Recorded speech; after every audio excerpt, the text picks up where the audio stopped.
parking space. That's all it was supposed to be. A simple spot on a crowded Naples street. But when Elena Russo refused to back down from the dark-eyed stranger blocking her way, she had no idea she was about to challenge the most dangerous man in the city. Lorenzo De Luca doesn't hear the word no. He doesn't lose. And he certainly doesn't let anyone walk away from him. What started as a battle of wills over asphalt and pride became something far more dangerous. A collision of two worlds that should never have touched. This is the story of how a 5-minute argument changed everything.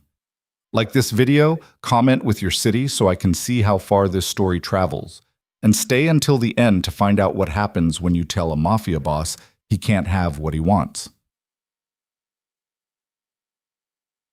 The screech of tires against cobblestone echoed through the narrow street, bouncing off centuries-old buildings that leaned into each other like gossiping neighbors.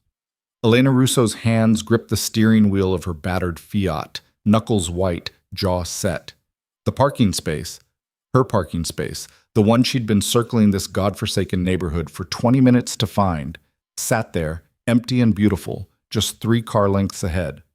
She pressed the accelerator. That's when the black Mercedes appeared from the opposite direction, sliding into view like a shark cutting through water, sleek, expensive, utterly out of place in this working-class corner of Naples where laundry hung between buildings and street vendors shouted prices for bruised fruit. Elena's foot moved to the brake, but something stubborn flared in her chest. No, absolutely not. She'd been here first. She could see the space from her position. The Mercedes was still a good 6 meters away. She gunned it. So did he. For 3 breathless seconds, both cars rushed toward the same spot, engines growling. Elena's heart hammered against her ribs. This was insane. This was stupid. This was... The Mercedes stopped. Elena exhaled and swung her Fiat into the space, the right side of her car barely clearing the bumper of a rusted Vespa. Her hands were shaking as she shifted into park. Through her rear-view mirror, she could see the Mercedes idling in the middle of the street, blocking traffic. Already horns were blaring behind it. She grabbed her portfolio bag from the passenger seat, checked her reflection, her dark hair was a mess, her lipstick slightly smudged, and pushed open the door. That's when she saw him. The driver's door of the Mercedes opened and a man stepped out.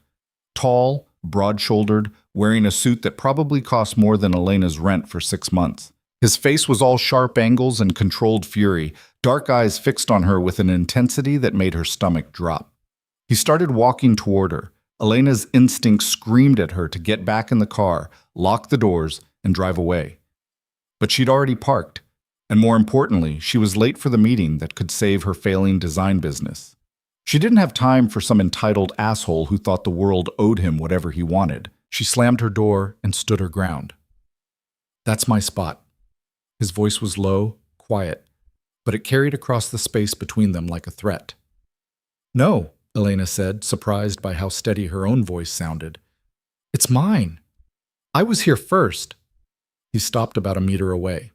Up close, he was even more intimidating, not just because of his size or the expensive cut of his clothes, but because of the way he looked at her, like he was cataloging every detail. Like he'd never encountered something quite like her before and wasn't sure whether to be amused or annoyed. "You should move your car," he said. "You should find another spot." Something flickered across his face, like surprise maybe, or the beginning of anger. "Do you know who I am?" Elena hitched her bag higher on her shoulder. "Someone who thinks a nice car means he owns the street. Look, I don't have time for this. I was here first. I'm parked legally. And I'm late for a meeting." She started to walk past him. His hand shot out, not grabbing her but blocking her path. "Wait." Elena stopped, tilted her head back to meet his eyes. They were the color of espresso, dark and intense, with something dangerous lurking beneath the surface. This close, she could smell his cologne, something expensive and woody that probably came in a bottle shaped like a sculpture. "Please move," she said quietly. "Your car is parked crooked. You're over the line." Elena glanced back. He wasn't wrong. Her right rear tire was maybe 5 centimeters over the faded white line. She looked back at him. So? So it's not properly parked. It's parked enough. His jaw tightened. "Are you always this difficult?" Are you always this entitled? For a long moment they stood there, locked in a silent battle of wills. Around them, Naples continued its chaotic symphony, vendors shouting, scooters buzzing past, someone's grandmother yelling from a fourth-floor window. But in the small bubble of space between Elena and this stranger, everything felt crystallized, sharp. Then, impossibly, his mouth curved into something that might have been a smile if it had reached his eyes. "What's your name?" he asked. "None of your business. I could have you towed." "For parking legally? Good luck." He studied her for another moment, then stepped back. "You're going to be late for your meeting." Elena blinked. That wasn't what she'd expected him to say. Yes, I am." "Then go." She didn't wait for him to change his mind. Elena brushed past him, her shoulder nearly touching his chest, and hurried down the sidewalk toward the building where her meeting was scheduled. She could feel his eyes on her back the entire way. It took every ounce of willpower not to turn around. When she finally reached the corner and glanced back, the Mercedes was gone. The parking space next to hers sat empty. Elena released a breath she hadn't realized she'd been holding and pulled open the door to the building. The meeting was a disaster. Signora Martinelli, the wealthy client who had promised to commission Elena for her daughter's wedding line, sat across the desk with her lips pursed in disappointment. Behind her, 3 fabric samples that Elena had spent weeks sourcing lay ignored. "I was expecting something more established," Martinelli said, her eyes scanning the portfolio with thinly veiled disdain. "These are beautiful designs, Signorina Russo, but I need someone with more experience. More connections." "I have connections," Elena lied. "And my work speaks for itself." "Your work is lovely for someone your age, but my daughter's wedding will be attended by some of the most influential families in southern Italy. I need a designer who understands that world." Translation: someone with a famous name and a workshop that didn't operate out of a 1-bedroom apartment in Vomero. Elena gathered her samples, forcing her expression to remain neutral, even as frustration burned in her chest. "I understand. Thank you for your time." Outside, the afternoon sun had turned brutal. Elena walked back toward her car slowly, portfolio bag dragging at her shoulder. This was the 3rd major client she'd lost this month. At this rate, she'd be giving up her studio and looking for work at one of the big fashion houses, if any of them would even hire her. The thought made her throat tight. She'd moved to Naples 3 years ago with a head full of dreams and a portfolio from the Milan Design Institute. She'd imagined her own line, her own shows, her own identity in the fashion world. Instead, she was hemorrhaging money, losing clients, and seriously considering whether she needed to call her mother and admit defeat. When she rounded the corner back to her car, she stopped short. Someone was leaning against her Fiat. Him, the man from the Mercedes. He'd taken off his suit jacket, and his white shirt was rolled up to his elbows. In the harsh afternoon light, he looked slightly less intimidating and more like an actual person, though still unfairly attractive in a way that irritated her. Elena approached slowly. "Did you have my car towed and then come back to gloat?" He straightened, arms crossed over his chest. "Your car is still here." "So I see. What do you want?" "To apologize." Elena nearly dropped her bag. "What?"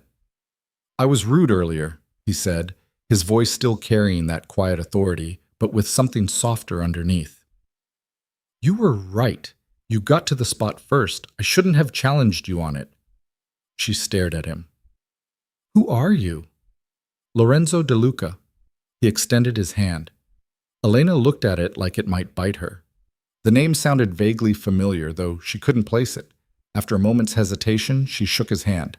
His grip was firm, warm, and he held on just a second longer than necessary. "Elena Russo," she said, then immediately regretted giving him her real name.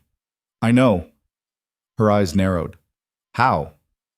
"Your business card fell out of your bag earlier. I picked it up." He reached into his pocket and pulled out the slightly bent card she'd had printed 6 months ago. Elena Russo Designs in elegant script across the top. She snatched it from his hand. "You could have just left it on my windshield." "I could have." He paused. "Your meeting didn't go well." It wasn't a question. Elena felt heat rise to her cheeks. "Are you following me?" "No, but I'm observant." His eyes flicked to the building she'd just come from. Martinelli Imports, third floor, and you came back looking like you want to throw something. Maybe I want to throw something at you. That almost smile returned. Fair. Elena unlocked her car and tossed her bag into the passenger seat. Well, thanks for the apology, I guess. I have to go. Have dinner with me. She turned back so fast she nearly hit her head on the doorframe. What? Dinner. Tonight. Are you serious? I'm always serious. Elena laughed, a sharp sound with no humor in it.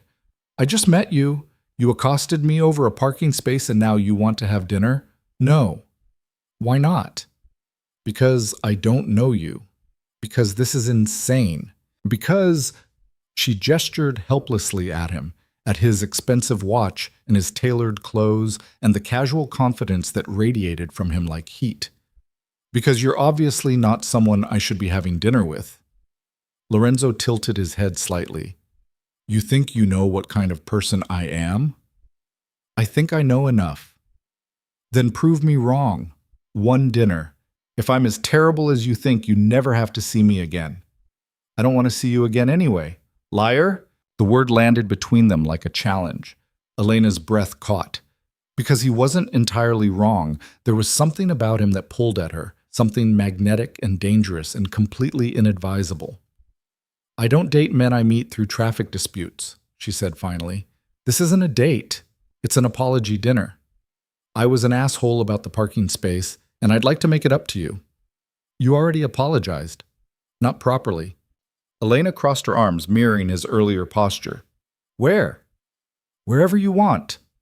I want you to leave me alone. Pick a place, Elena. Hearing her name in his voice did something strange to her pulse. She told herself it was irritation. Fine. You know Trattoria da Nannella? His eyebrow lifted slightly. The one in the Spanish Quarter? Yes. 8 o'clock tonight.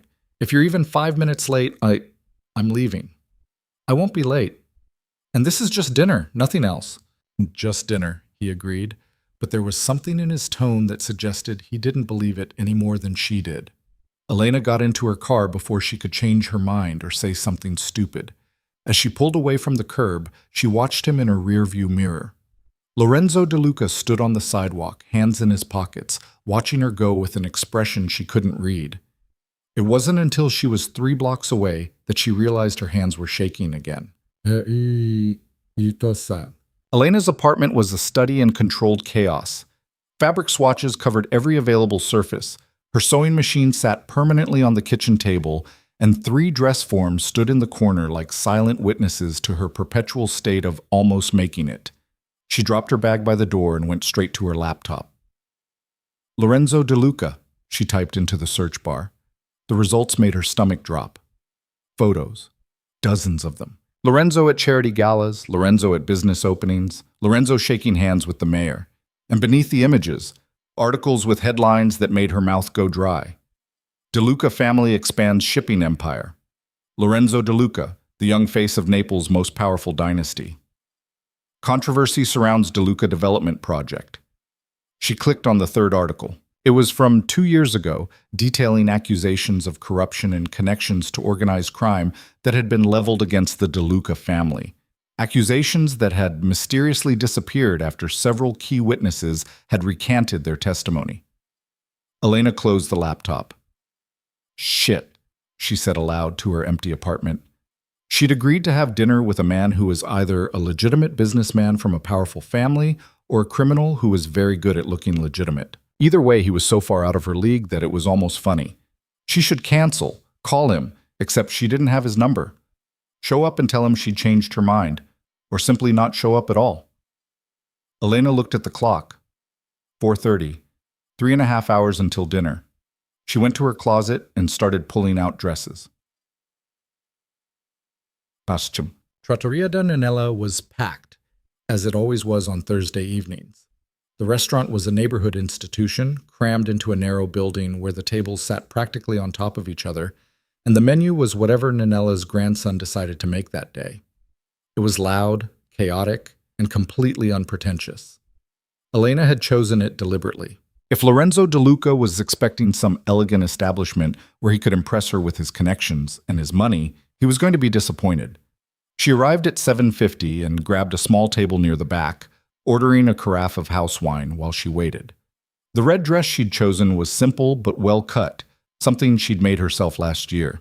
It made her feel armored. At exactly 8 o'clock, Lorenzo walked through the door. Several things happened at once. The noise level in the restaurant dropped noticeably. Heads turned. Nanella himself came out from the kitchen, wiping his hands on his apron, his weathered face breaking into a smile. "Signor De Luca, we haven't seen you in months!" Lorenzo shook the old man's hand warmly. "I've been busy, Franco. How's your daughter?" "Married, can you believe it? To that engineer from Salerno I told you about."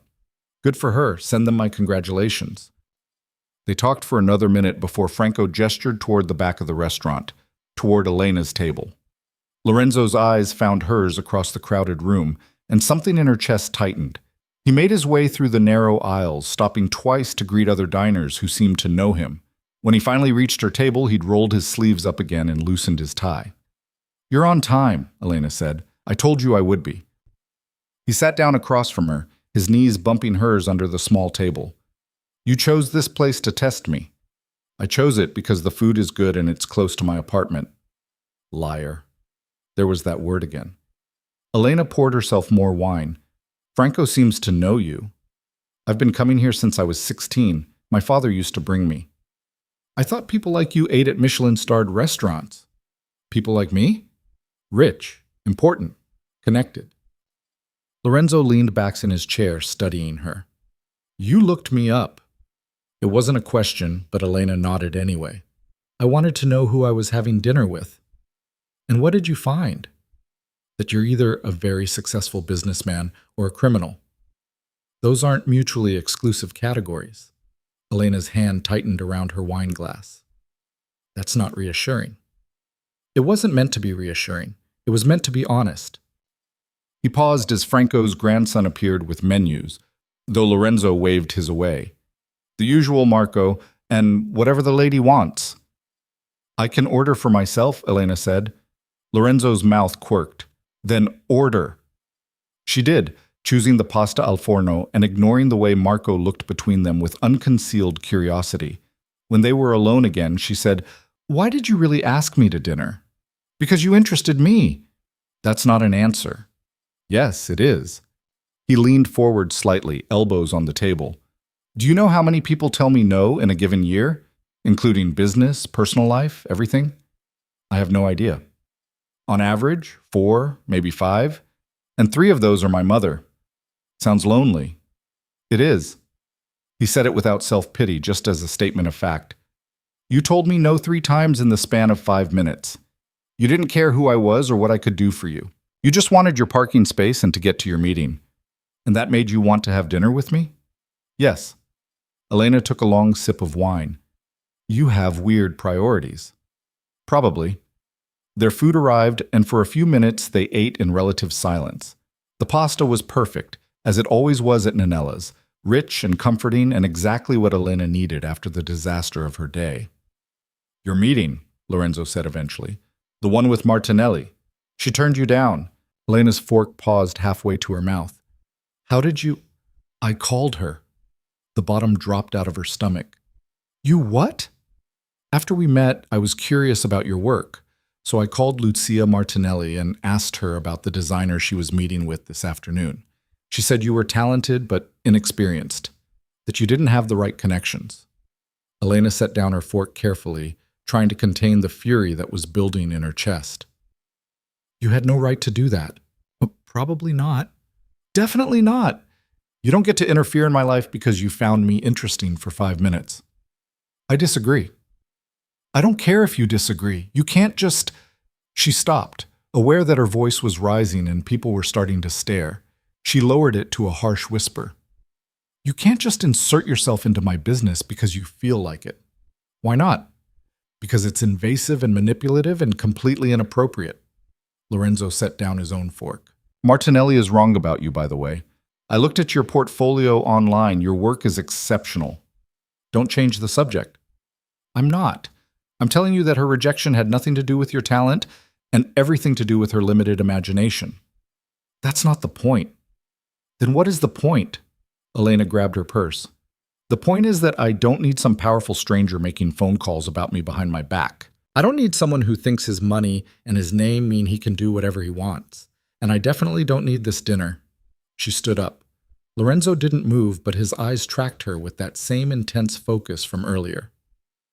Sit down, Elena. No. Please sit down. Why should I? Because I'm about to offer you something, and you're going to want to hear it. Elena hesitated, purse clutched in her hand. Every instinct told her to walk out. But curiosity, dangerous, stupid curiosity, made her pause. What kind of offer? Sit down and I'll tell you. She sat, but she didn't put down her purse. Lorenzo pulled out his phone, typed something, and then turned it toward her. On the screen was a photo of a building, a beautiful old structure in what looked like the Chiaya district, with large windows and ornate balconies. I own this, he said. The ground floor is currently vacant. It used to be a gallery, but the previous tenant moved to Rome last year. It's been sitting empty since then. Elena looked at the photo, then at him. So? So I think it would make an excellent design studio. High ceilings, natural light, foot traffic from the shopping district. It's perfect for what you do. Her heart started beating faster. What are you saying? I'm saying I'll lease it to you, below market rate, a 1-year contract with an option to renew. Elena stared at him. Why would you do that? Because I can. Because your work deserves better than a 1-bedroom apartment in Vomero. And because I want to. You don't even know me. I know enough. This is insane. Yes. Elena looked at the photo again. The building was beautiful, exactly the kind of space she'd dreamed about when she first moved to Naples. But accepting it would mean being indebted to Lorenzo De Luca, and every article she'd read that afternoon had screamed warnings about what that might mean. What do you get out of this? She asked quietly. What do you mean? Men like you don't give things away for free. So what do you want from me? Lorenzo took his phone back, his expression unreadable. I want you to have dinner with me again, that's all. That's all? For now. The for now hung between them like a promise and a threat. Elena's hand tightened on her purse. I need to think about it. Take as long as you need. I mean it. This is too much. The offer stands either way, whether you have dinner with me again or not. Elena didn't believe him. Men like Lorenzo De Luca didn't give things without expecting something in return. But the rational part of her brain was already calculating square footage and imagining her dress forms in those big windows, and the desperate part of her was whispering that maybe this was her chance. I should go, she said. You haven't finished your pasta. I'm not hungry anymore. Lorenzo stood when she did, always the gentleman despite everything else. Can I drive you home? No. Walk you to your car? It's 3 blocks away. I'll be fine. He reached into his pocket and pulled out a business card, heavy stock, embossed lettering. My number. In case you want to see the building, or talk, or tell me to go to hell. Elena took the card, their fingers brushing briefly. I'll think about it. That's all I ask. She left him standing by the table, aware of eyes following her as she made her way out of the restaurant. Outside, the evening air was cooler, carrying the smell of the sea and exhaust fumes and 1,000 dinners being cooked in apartments above the street. Elena walked toward her car, Lorenzo's business card burning in her hand like a live coal. She was in trouble. She knew it with absolute certainty. The question was whether she cared enough to walk away. 3 days passed. Elena didn't call. She didn't text. She tried very hard not to think about the building or Lorenzo's offer or the way he'd looked at her across that tiny table at Nanella's. She failed at all 3. On Friday morning, a delivery arrived at her apartment, a large package wrapped in brown paper and tied with twine. Inside was a bolt of fabric, raw silk in a deep midnight blue, the kind of quality she couldn't normally afford. No note, no explanation, just the fabric and the faint smell of expensive cologne. Elena told herself she was going to send it back. She didn't. On Saturday, she was having coffee at her usual cafe when a woman approached her table. Mid-50s, elegant, with the kind of jewelry that whispered old money. Signorina Russo? I'm Bianca Ferrante. Lorenzo De Luca suggested I might find you here. Elena's coffee cup stopped halfway to her mouth. I'm sorry? I'm renovating my villa in Posillipo. I need someone to design custom window treatments, upholstery, and linens for 8 bedrooms. Lorenzo spoke very highly of your work. Do you have time to discuss a potential commission? Elena did not have time. She made time. By the end of the meeting, she had a contract that would pay her rent for the next 4 months and a client who actually seemed to respect her vision. On Sunday morning, she finally called the number on Lorenzo's card. He answered on the second ring. Elena, you need to stop. Stop what? Sending me things, sending me clients, interfering in my life. I thought you might appreciate the work. I do. That's not the point. Then what is? Elena walked to her window, looking out over the cramped buildings of her neighborhood. I want to see the building. A pause. Then, when? Today. Now. Before I change my mind. I'll pick you up in 20 minutes. No, just give me the address. I'll meet you there. Elena, address, Lorenzo, or I'm not coming. He gave it to her. 40 minutes later, Elena stood in front of the building from the photo, and it was even more beautiful in person. The late morning sun poured through those big windows, illuminating the empty space inside with golden light. Lorenzo was waiting by the door, keys in hand. He looked different in jeans and a simple black sweater, less intimidating, more human. But his eyes still had that intensity that made her feel simultaneously seen and hunted. This is it, he said, unlocking the door. Inside was perfect. High ceilings with original molding, polished wood floors, a small office area in the back. Elena walked through slowly, her mind already rearranging the space, seeing where her work tables would go, where she'd set up her sewing machines, where she'd hang her samples. The upstairs is storage, Lorenzo said, staying near the entrance. But it could be converted to a living space if you wanted. Elena turned to face him. Why are you doing this? I told you. No, the real reason. Lorenzo was quiet for a moment. When he spoke, his voice was different, softer, without the edge of command. My mother was a seamstress. Before she married my father, she worked in a little shop in Forcella. She made wedding dresses, baptism gowns, that sort of thing. She loved it. What happened? She married into my father's world, became a De Luca wife, put away her sewing machine and learned how to host dinners for dangerous men instead. Does she regret it? Every day. She'd never admit it, but I can see it. He walked further into the space, running his hand along the window frame. When I saw your work, it reminded me of hers. The attention to detail, the way you construct things. And when you told Martinelli's rejection story, I don't know, I wanted to do something. Elena's throat felt tight. That's not a good enough reason to give me a building. It's my reason.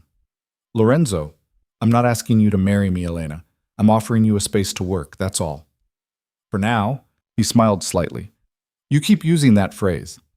Because I don't trust it. Smart. They stood there in the empty studio, sunlight streaming between them, and Elena felt something shift. This was dangerous. Not just the building or the offer, but the man himself. Every logical part of her brain was screaming warnings. But the part that had spent 3 years fighting for every small victory, that had swallowed rejection after rejection, that had dreams slowly dying in a cramped apartment, that part was whispering yes. What's the rent? She asked quietly. Lorenzo named a figure that made her eyes widen. It was less than half what she was currently paying for her apartment. That's ridiculous. This space is worth 5 times that amount. Take it or leave it. You're going to lose money. I have money to lose. Elena walked over to the windows, pressing her palm against the glass. Outside, Naples sprawled in all its chaotic glory, beautiful and broken, and hers. This city had beaten her down for 3 years. Maybe it was time to let someone help her back up, even if that someone was complicated and dangerous and entirely too interested in her. 1 year, she said without turning around. 1 year contract, and then we renegotiate at market rate. 5 years, same rate. 2 years. 4. 3, and I pay for my own utilities. Done. Elena finally turned to face him. And I want it in writing that you don't get any say in my business. No interfering, no sending clients unless I ask, No showing up uninvited. That's going to be difficult. Too bad. Lorenzo crossed his arms, but he was almost smiling. Anything else? Yes. I need to know what you want from me. Not the building, not dinner. What do you actually want? He was quiet for so long that Elena thought he might not answer. When he finally spoke, his voice was rough. I want to know you. I want to understand what makes someone like you fight so hard for something as simple as a parking space. I want to watch you create things and argue with me and refuse to be impressed by money or power or any of the things that usually work. I want... He stopped, jaw tightening. I want something real. The honesty in his words hit her like a physical force. Elena's breath caught. I'm not sure I can give you that. I'm not asking you to, not yet. Just don't shut me out completely. She should say no. She should walk out of this perfect building with its perfect light and tell Lorenzo De Luca to find someone else to fix whatever was broken inside him. Instead, she heard herself say, I'll take the building, and I'll have dinner with you again. But slowly, Lorenzo. We do this slowly. Something in his expression shifted. Relief, maybe, or satisfaction, or something deeper that she didn't have a name for yet. Slowly, he agreed. And if at any point this becomes something I can't handle, I walk away. Deal. Elena took a deep breath. Okay, then I guess we have a deal. Lorenzo closed the distance between them in 3 strides and extended his hand. Partners. She took it. Partners. His hand was warm around hers, solid, and when he squeezed gently before releasing, Elena felt the foundation of her carefully controlled life begin to crack. She'd fought him over a parking space. Now she was letting him into her world. Elena had no idea which decision was more dangerous. The contract arrived by courier 2 days later, delivered to her apartment in a leather portfolio that probably cost more than her monthly grocery budget. Elena spread the documents across her kitchen table, reading every clause twice while her coffee went cold. It was exactly what they'd agreed on. 3 years, fixed rent, no hidden clauses about creative control or oversight. At the bottom of the last page, Lorenzo's signature was already there. Bold, confident strokes that somehow looked exactly like him. Elena signed her name beneath his and told herself this was just business. The lie lasted until her phone rang that evening. Did you sign? Lorenzo asked without preamble. Yes, I'm sending it back tomorrow. Good. When can you move in? Elena looked around her cramped apartment, at the fabric samples covering every surface and the half-finished dress on her kitchen table. I need at least 2 weeks to pack everything. Hire movers.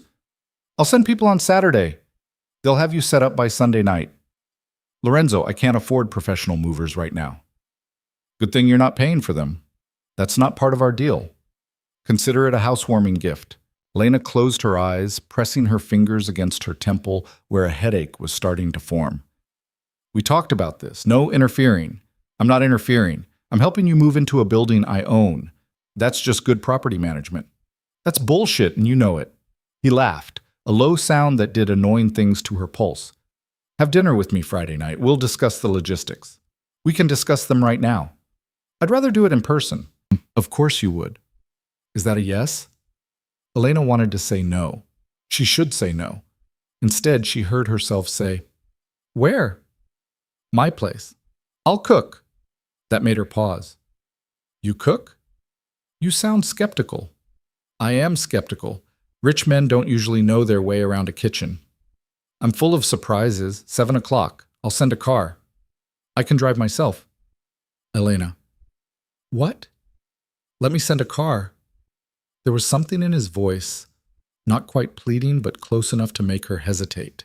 Fine. But if your cooking is terrible, I'm ordering pizza. Deal. He gave her the address, and Elena wrote it down on the back of an envelope, trying to ignore the fact that she'd just agreed to go to Lorenzo De Luca's home, alone, for dinner that he was supposedly cooking himself. She was either very brave or very stupid, and she wasn't sure which option scared her more. Friday arrived faster than it should have. Elena changed outfits 4 times before settling on dark jeans and a silk blouse she'd made last spring, casual enough not to look like she was trying too hard, but nice enough that she wouldn't feel underdressed.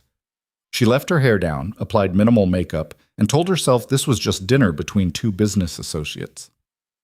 The car that picked her up at 6:50 was not subtle. Black, sleek, with a driver who opened her door and called her Signorina Russo, like she was someone important. The drive took them out of the city center and up into the hills, where the houses got bigger and the walls got higher. Lorenzo's villa sat at the end of a private road, hidden behind iron gates and cypress trees. It was beautiful in an understated way. Old stone and terracotta with terraces that overlooked the Bay of Naples. Nothing ostentatious, nothing screaming new money, just quiet, established wealth that had been there for generations. The driver let her out at the front entrance, where Lorenzo was waiting. He'd dressed down too, jeans and a white button-down with the sleeves rolled up. Barefoot. The casualness of it made him look younger, less intimidating, though his eyes still had that intensity that made her feel like she was being catalogued. "You came," he said. "I said I would." "You also said you'd think about the building, and that took you 3 days and a bolt of silk." Elena flushed. That was manipulative. That was effective. He stepped aside, gesturing her in. "Come. I promise not to poison you." The interior of the villa was surprisingly warm. Elena had expected something cold and modern, all marble and minimalism, but instead there were worn leather sofas and bookshelves that actually looked used. Art on the walls that seemed chosen for love rather than investment. A piano in the corner with sheet music spread across it. "This isn't what I expected," she admitted. Lorenzo led her through to the kitchen, a massive space with copper pots hanging from the ceiling and herbs growing in the window boxes. Something smelled incredible, rich and savory. "What did you expect?" "Something more threatening." "Threatening?" "You know, all black leather and weapons mounted on the walls." He smiled as he checked something in the oven. "That's my other house." Elena froze. "That's not funny." "No. But the look on your face is." He straightened, pulling out a bottle of wine. "Relax, Elena. I'm just a man cooking dinner for a woman he finds interesting. Nothing sinister about it."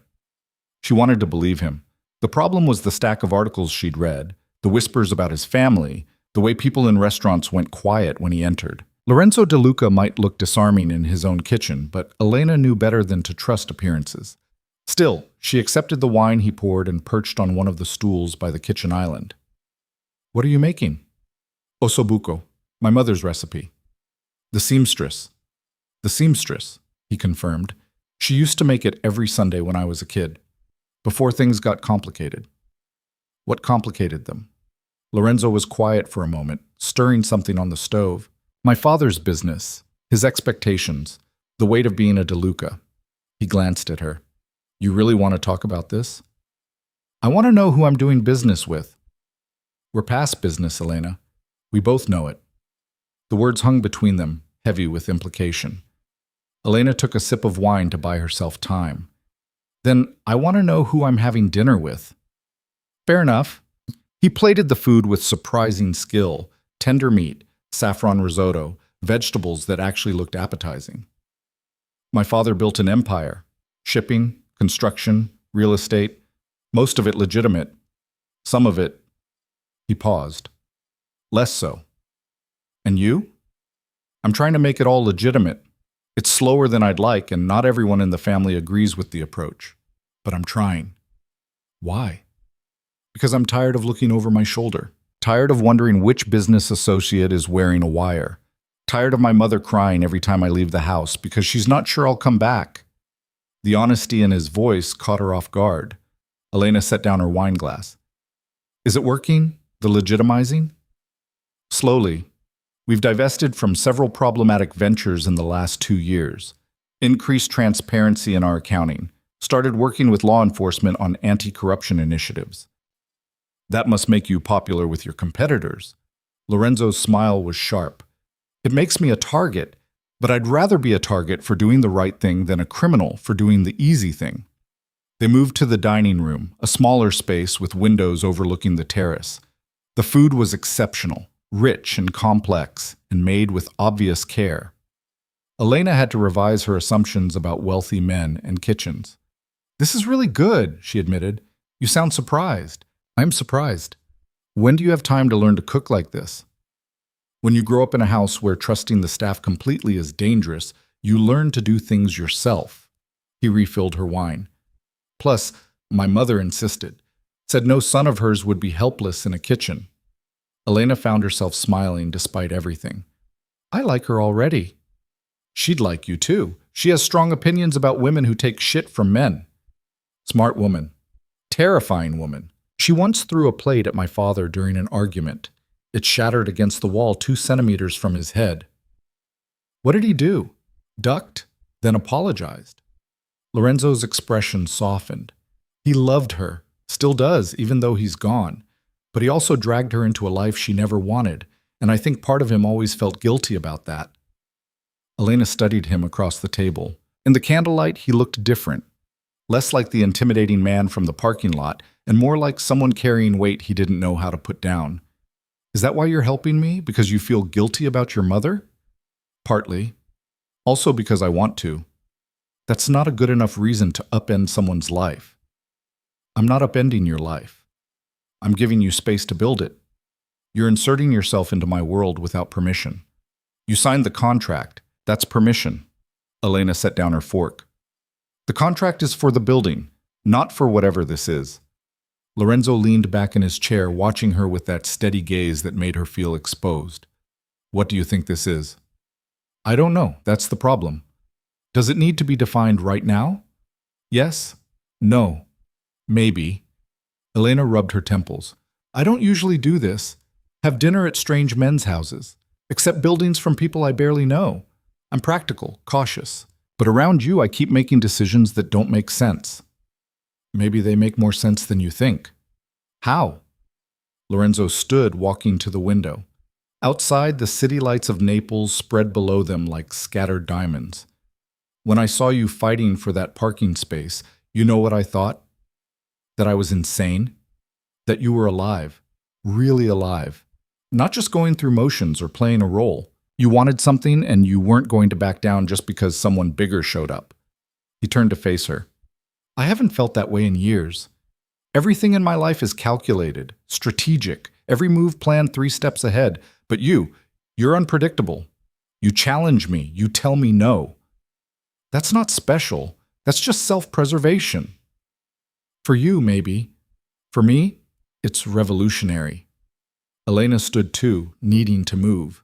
She walked to the opposite window, creating distance. I can't be responsible for making you feel alive, Lorenzo. That's too much pressure. I'm not asking you to be responsible for anything. I'm just asking you to be yourself. And if myself decides this is too complicated and walks away, then I'll let you go. He said it quietly, but there was something final in his tone. I won't chase you. Won't show up uninvited. Won't send you clients or fabric or anything else. The building is yours regardless, contract stays intact, and I disappear from your life. Elena turned to look at him. You mean that? Yes. Why? Because you deserve the choice. My mother never got one. She fell in love with my father and got swept into his world before she understood what it meant. I won't do that to you. The vulnerability in his words made her chest tight. Elena crossed back to the table, finishing her wine in one long swallow. I need to think. Take all the time you need. I mean it, Lorenzo. I can't make this decision tonight. I'm not asking you to. She grabbed her purse from the chair. I should go. Let me drive you. Your driver can... I want to drive you, please. Elena hesitated, then nodded.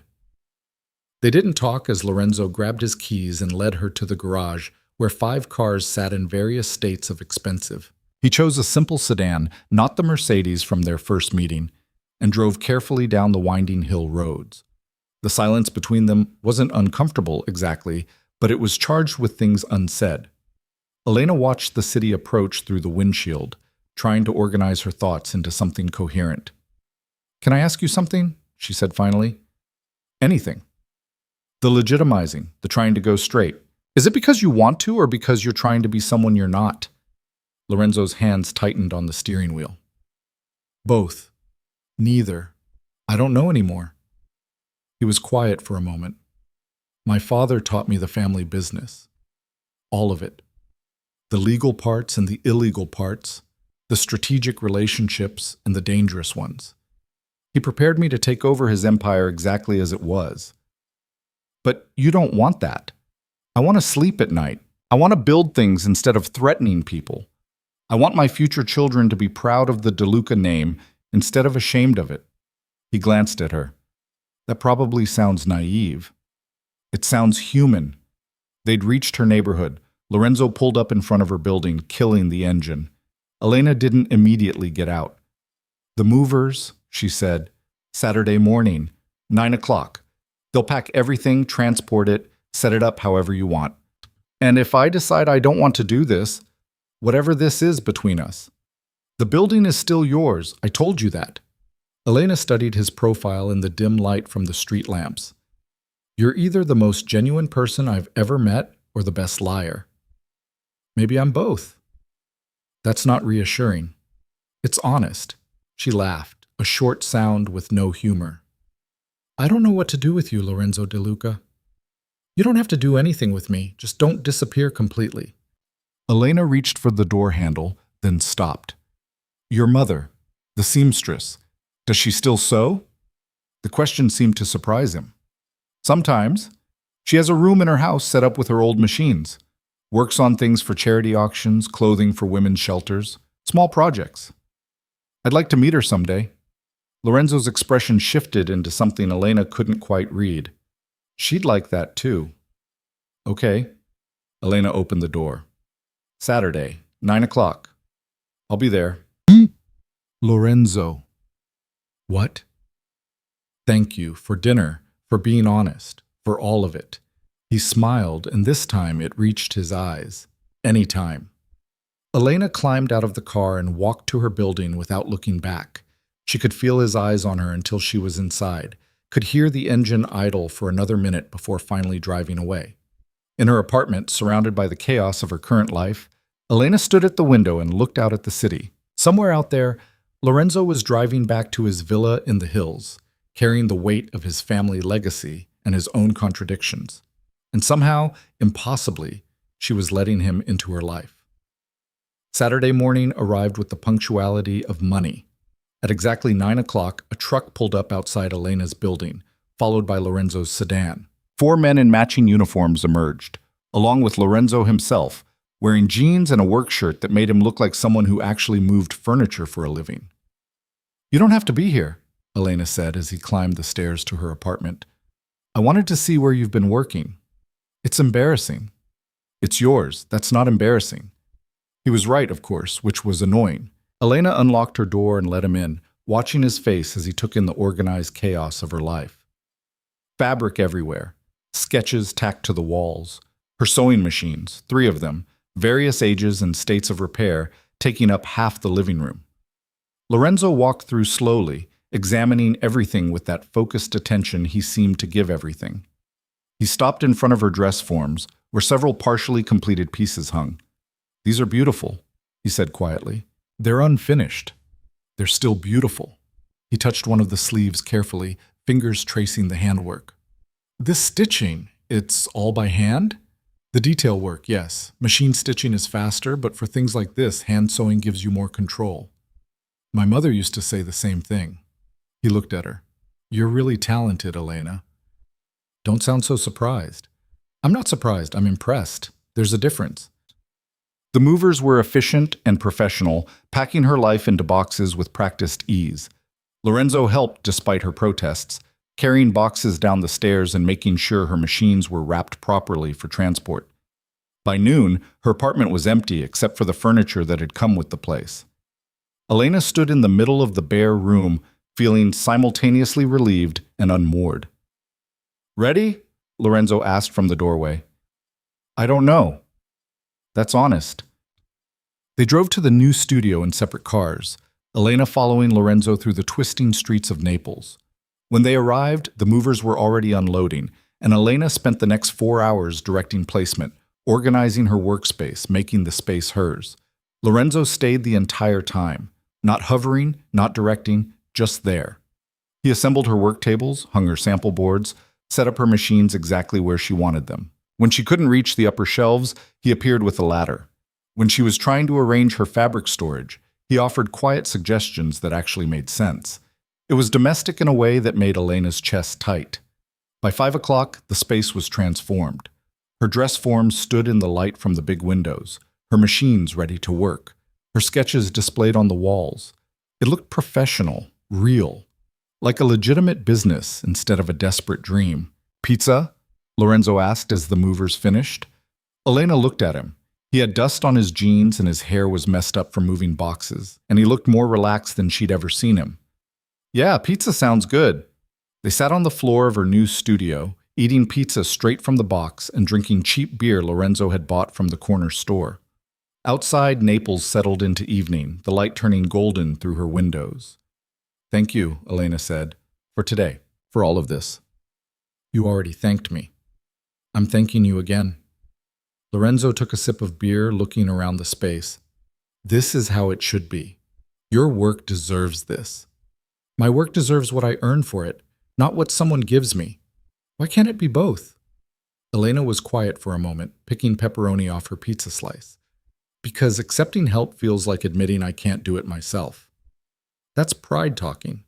Maybe, but pride is what kept me going when I wanted to give up. There's a difference between healthy pride and refusing help when you need it. Says the man who probably never asked for help in his life. Lorenzo laughed. You think I built my father's empire alone?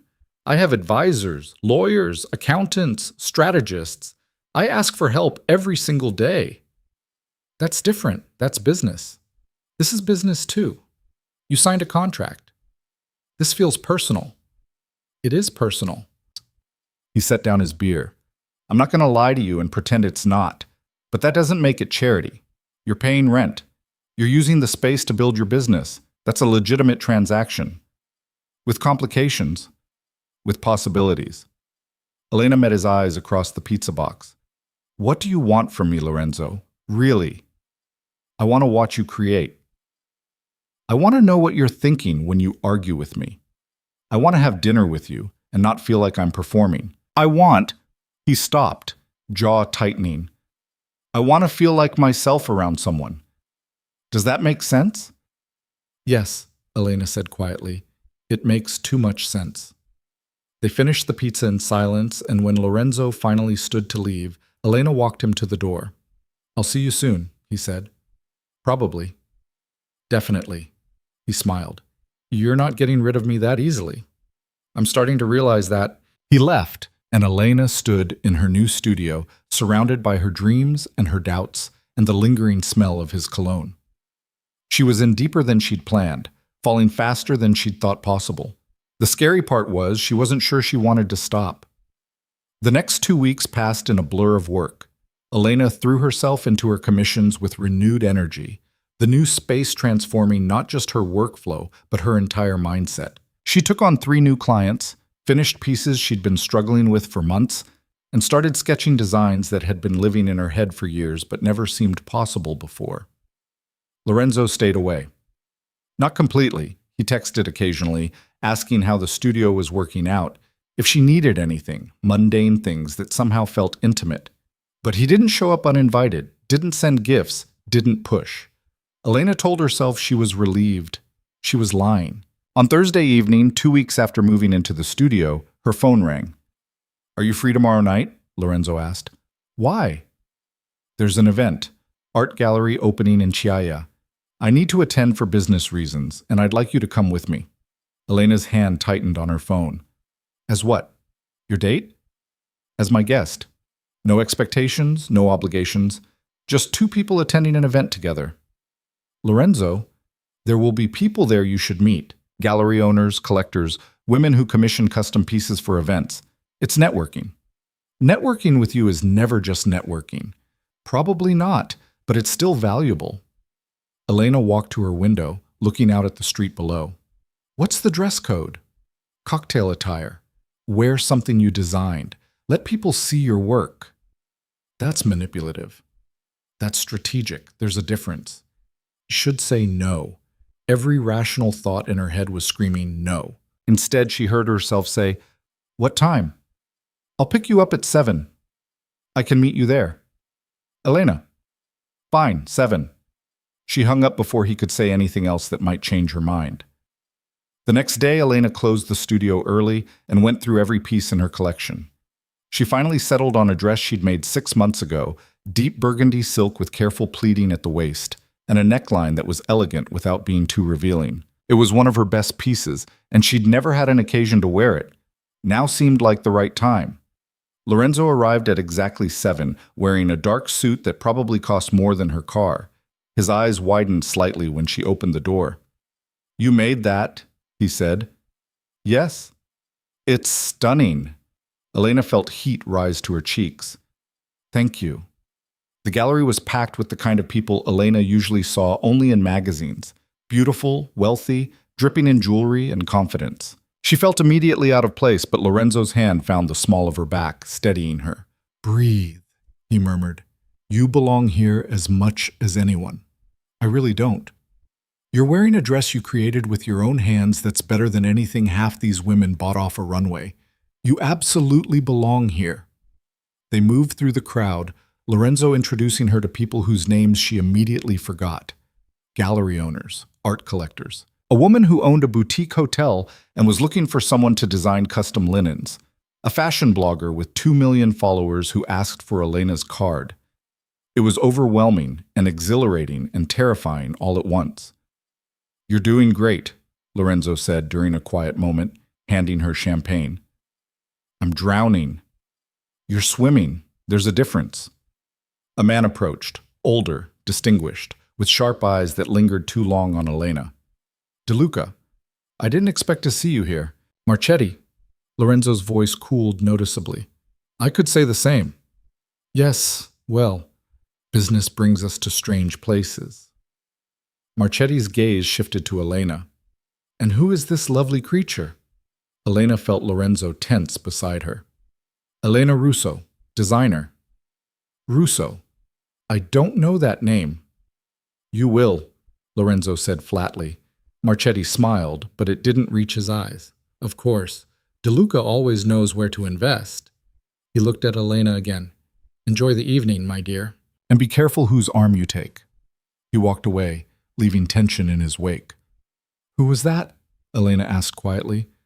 "Someone I used to do business with, before I started changing things." "He doesn't seem to like you." "The feeling is mutual." Lorenzo drained his champagne. "Come on, there's someone I actually want you to meet." He led her to a woman in her 60s, elegant in the way that comes from bone structure rather than money. She was studying one of the paintings with the focused attention of someone who actually understood art. "Mama," Lorenzo said. The woman turned and her face lit up. "Lorenzo, you actually came." "I said I would." He kissed her cheek, then gestured to Elena. "This is Elena Russo. Elena, my mother, Giuliana DeLuca." Giuliana's eyes sharpened with interest as she took Elena's hand. "The designer. Lorenzo told me about you." "He did?" "He won't stop talking about you, actually. It's becoming tiresome." But her smile was warm. "That dress. You made it?" "Yes, signora." "Don't signora me. I'm not that old. Call me Giuliana." She walked around Elena slowly, examining the construction. "The pleating. How did you achieve this structure without visible stitching?" Elena found herself explaining her technique, and Giuliana listened with the attention of someone who genuinely understood. They talked for 20 minutes about fabric tension and hand sewing methods, and the challenges of working with silk. When they finally paused, Giuliana was smiling. "Come to my house for tea next week. I want to show you some pieces I'm working on." "I'd like that." "Good. Tuesday afternoon. Lorenzo will give you the address." She kissed her son's cheek. "I like her. Don't mess this up." "I'm trying not to." "Try harder." She swept away, leaving Elena slightly stunned. "Your mother is a force of nature," Lorenzo finished. "I warned you." "You said she was terrifying." "Those aren't mutually exclusive." Elena laughed, genuine and surprised, and something in Lorenzo's expression shifted. He was looking at her the way he had that first day at Ninella's, like she was something unexpected and precious and dangerous. "Dance with me," he said. "There's no dance floor." "I don't care." He took her hand and led her to a quieter corner where the crowd had thinned. Someone had put music on, something slow and old-fashioned that didn't quite fit the modern art on the walls. Lorenzo pulled her close, one hand on her waist, the other holding hers. They moved together, and Elena felt her careful walls crumbling. This was dangerous, this moment, this man, this feeling spreading through her chest like warmth. "Thank you," she said quietly, "for bringing me, for introducing me to people, for your mother. Stop thanking me for things I want to do. I can't help it. Try." His hand tightened slightly on her waist, and Elena let herself lean into him. Just for this moment, she told herself, just for this dance. Tomorrow she could go back to being careful and practical and guarded. Tonight, she let herself feel. When the song ended, Lorenzo didn't immediately let her go. They stood there, barely swaying, close enough that Elena could feel his heartbeat.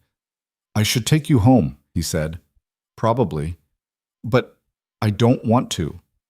"Lorenzo, I know, too fast, too much, I know." He stepped back, creating space. "Come on, I'll drive you."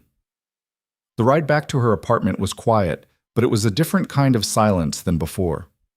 Elena felt something shifting between them, something inevitable and terrifying and real. When he pulled up outside her building, she didn't immediately get out. "Tea with your mother," she said. "Tuesday. I'll text you the details." "And then what?" Lorenzo looked at her, his dark eyes serious in the dim light. "Then whatever you want. I'm not going to push, Elena, but I'm not going anywhere either." Elena nodded, not trusting her voice. She got out of the car and walked to her building, feeling his eyes on her back the entire way. Inside her apartment, she leaned against the door and closed her eyes. She was falling for Lorenzo De Luca. It was the most reckless thing she'd ever done, and she wasn't sure she wanted to stop. Tuesday afternoon found Elena standing outside Giuliana De Luca's house in Posillipo, clutching a small box of pastries and second-guessing every decision that had led her to this moment. The house was smaller than Lorenzo's villa, but somehow more imposing. A pale yellow building with green shutters, and a garden that looked like it had been tended by the same hands for decades. She rang the bell. Giuliana answered within seconds, wearing an apron dusted with flour and a smile that was genuinely warm. "Elena, you came. I was worried Lorenzo might have scared you off by now." "He's tried," Elena admitted, handing over the pastries. "Good girl, come in, come in. I just put the kettle on." The interior was nothing like Lorenzo's villa. Where his was understated wealth, this was lived in comfort. Photographs covered every surface. Lorenzo at various ages, other children Elena didn't recognize, family gatherings that looked both formal and chaotic. The furniture was worn but quality, the kind of pieces that got better with age. Giuliana led her through to a sun-filled room at the back of the house, and Elena stopped short. It was a sewing room, but calling it that felt inadequate. 3 industrial machines sat along one wall, a cutting table dominated the center, and bolts of fabric were organized with the precision of someone who'd spent a lifetime at this craft. Half-finished projects hung from dress forms, and sketches covered a corkboard above the work table. "This is incredible," Elena breathed. "This is my sanity," Giuliana said, pouring tea from a delicate pot. "Insolta." When Lorenzo's father was alive and the house was full of men making terrible decisions, I'd come here and make wedding dresses. Reminded me there was beauty somewhere. Elena ran her fingers along one of the machines, a vintage model she'd only seen in textbooks. "Lorenzo said you gave it up when you married." "I gave up the shop, the clients, the dream of making it my career, but I never gave up the work itself." Giuliana handed her a cup. "Sit. Tell me how my son convinced you to take that studio." "It's a long story. I have all afternoon." So Elena told her the parking space, the confrontation, the strange courtship of dinner invitations and business propositions. Giuliana listened without interrupting, her expression shifting between amusement and something sadder. "He's like his father in some ways," she said finally. "When Carlo wanted something, he didn't stop until he got it. But Lorenzo has more patience, more willingness to wait for the right moment." "Is that supposed to make me feel better?" "No. It's supposed to make you understand what you're dealing with." Giuliana set down her tea. "My son is trying to be different from his father, better. But he's still a De Luca, and that comes with complications you can't even imagine yet." Elena's chest tightened. "Are you trying to warn me off?" I'm trying to prepare you. There's a difference. Juliana stood, walking to one of the dress forms. This is for a charity auction. Evening gown for a woman who survived domestic violence and wants to feel beautiful again. She gave me her measurements and told me to make her feel powerful. The dress was stunning, deep emerald silk with structure that suggested armor more than clothing. Elena could see the hours of handwork, the careful construction, the love poured into every stitch. It's beautiful. It's necessary. That's different than beautiful. Juliana looked at her. You understand that, don't you? The difference between making something pretty and making something that matters? Yes? Then you understand my son. He's trying to make something that matters out of a legacy that's mostly pretty lies and hidden ugliness. It's not going to be easy, and it's not going to be safe, and anyone who stands beside him is going to get hurt along the way. Elena set down her teacup carefully. Why are you telling me this? Because I like you. Because I see how Lorenzo looks at you. And it's the same way his father looked at me 40 years ago. Because I don't want you making my mistakes. What mistakes? Juliana was quiet for a long moment, her fingers tracing the edge of the emerald dress. I thought love was enough. I thought if Carlo loved me and I loved him, we could build something good despite the ugliness around us. But love isn't enough when the world you're living in is rotten. It just means you both suffer together instead of separately. Lorenzo's trying to change that world. He's trying. That doesn't mean he'll succeed. Juliana turned to face her. I'm not saying don't care for him. I can see you already do. I'm saying go in with your eyes open. Know what you're choosing. Elena felt tears prick her eyes. I don't know what I'm choosing. That's the problem. Then figure it out before it's too late to walk away. Juliana's voice softened. Come, let me show you some techniques for working with silk. We can save the heavy conversation for another day. They spent the next 3 hours at the work table, Juliana teaching Elena methods she'd never seen before. How to create invisible structure in delicate fabric. How to hand stitch in ways that made the stitches part of the design rather than hidden. How to think about clothing as architecture for the body. It was the best afternoon Elena had spent in months. When she finally left, the sun was setting and her head was full of new ideas. Juliana walked her to the door, pressing a small package into her hands. Thread. Vintage silk thread I've been hoarding for 20 years. Use it well. I can't take this. You can and you will. I'm too old to use it all, and it deserves to be part of something beautiful. Elena hugged her impulsively, and Juliana held on tight for a moment before pulling back. Be careful with my son, she said quietly. He's stronger than he looks, but he's also more fragile. His father's death broke something in him, and he's still trying to figure out how to put it back together. I will. And be careful with yourself. You're stronger than you think, but that doesn't mean you're invincible. Elena nodded, not trusting her voice. The drive back to her apartment was quiet, but her mind was racing. Juliana's warnings echoed in her head, mixing with her own doubts and the growing feeling she couldn't quite control. She was falling for Lorenzo, had probably already fallen, but that didn't mean it was smart or safe or sustainable. Her phone buzzed as she parked. A text from Lorenzo. How was tea with my mother? Elena stared at the message for a long moment before typing back. Enlightening. 3 dots appeared immediately, then disappeared, then reappeared. Did she tell you I'm dangerous and you should run? Something like that. Are you going to run? Elena's fingers hovered over the screen. This was her chance. She could end it now before things got more complicated, before she was in too deep to escape without damage. Not yet, she typed instead. The response came immediately. Thank you.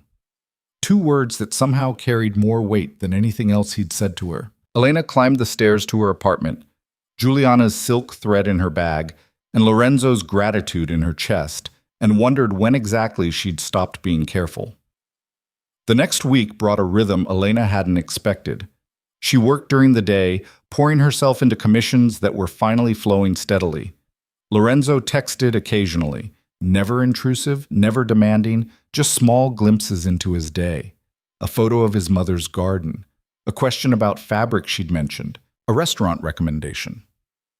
They didn't see each other, but his presence was constant in small ways that made Elena feel both connected and cautious.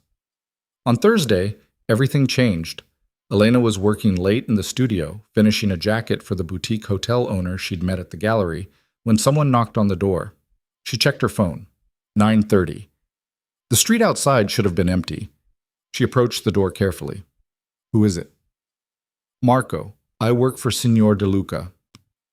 Elena opened the door to find a young man in his 20s, looking nervous and apologetic. Signorina Russo, I'm sorry to bother you so late, but Signor De Luca asked me to give you something.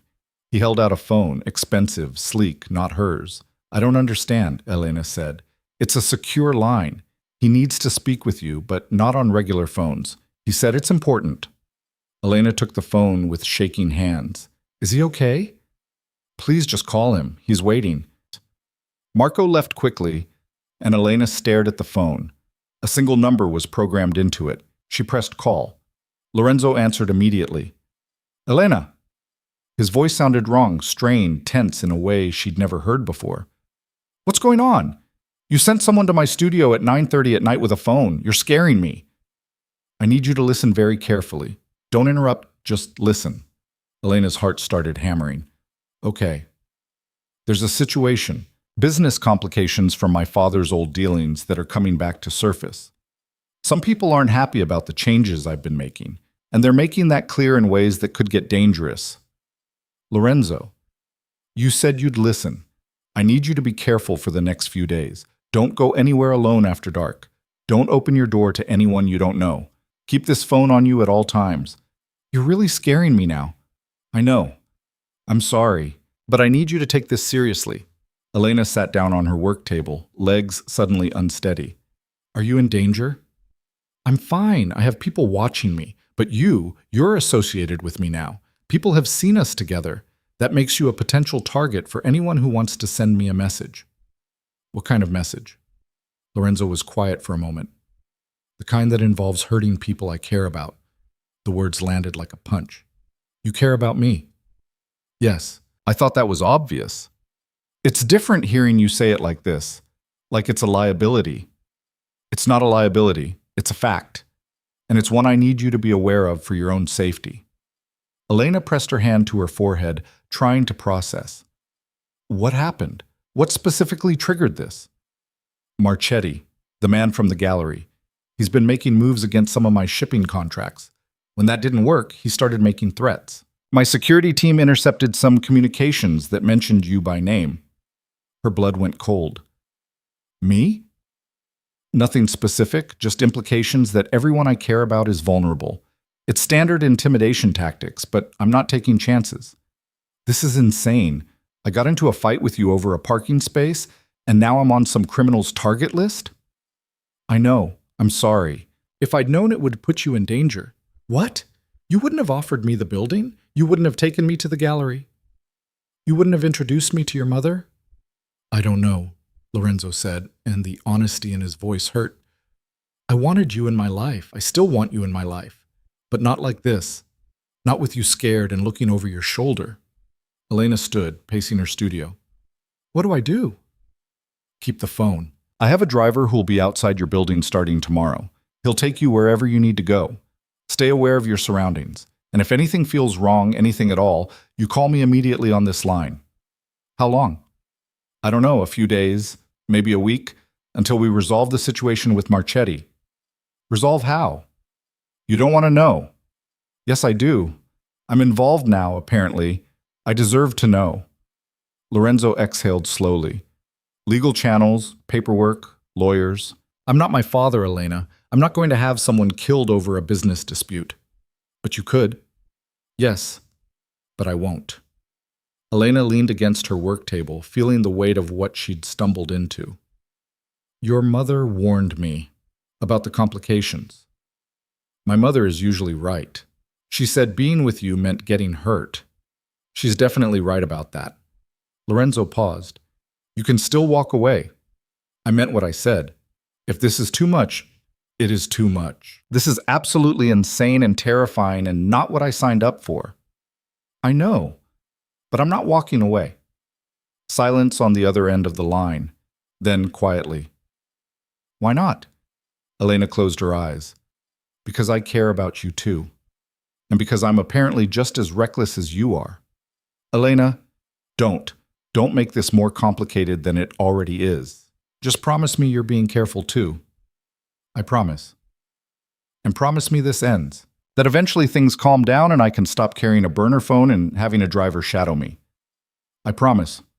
One way or another, this ends. They stayed on the line for another moment, neither speaking, just breathing together across the distance. I should let you go, Lorenzo said finally. Get home. Lock your doors. The driver's name is Antonio. He'll be there in 10 minutes. Okay? Elena? Yeah? Thank you. For not running. Thank you for warning me instead of hiding it. She hung up and immediately started packing her things. Her hands were shaking, and she couldn't tell if it was fear or adrenaline or the delayed impact of Lorenzo's confession. He cared about her. Enough that threats against her scared him. Enough that he'd given her a secure phone and a driver and warnings she couldn't ignore. She was in deep, deeper than she'd realized, and the terrifying part was that she didn't want to surface. Antonio turned out to be in his 40s, professional and quiet, with the build of someone who'd done military service. He drove her home without conversation, checked her apartment before letting her enter, and gave her his number with instructions to call if she needed anything. Elena locked her doors, checked the windows, and sat on her couch with the burner phone in her lap. This was her life now. Drivers and security concerns and burner phones, because she'd fallen for a man trying to escape his father's legacy. Her regular phone buzzed. A text from her best friend, Chiara, asking if she wanted to get drinks this weekend. Elena looked at the message, then at the burner phone, then back at the message. How was she supposed to explain any of this? She texted back a non-committal response and tried to sleep. It took hours. The next 3 days were surreal. Elena went about her normal routine, studio, clients, work, but with Antonio shadowing her every move. He stayed outside when she met with clients, waited in the car when she ran errands, and generally made her feel both safer and more paranoid. Lorenzo texted updates on the burner phone, short messages, meetings today, should have resolution soon. And later, Marchetti's lawyers are talking. Good sign.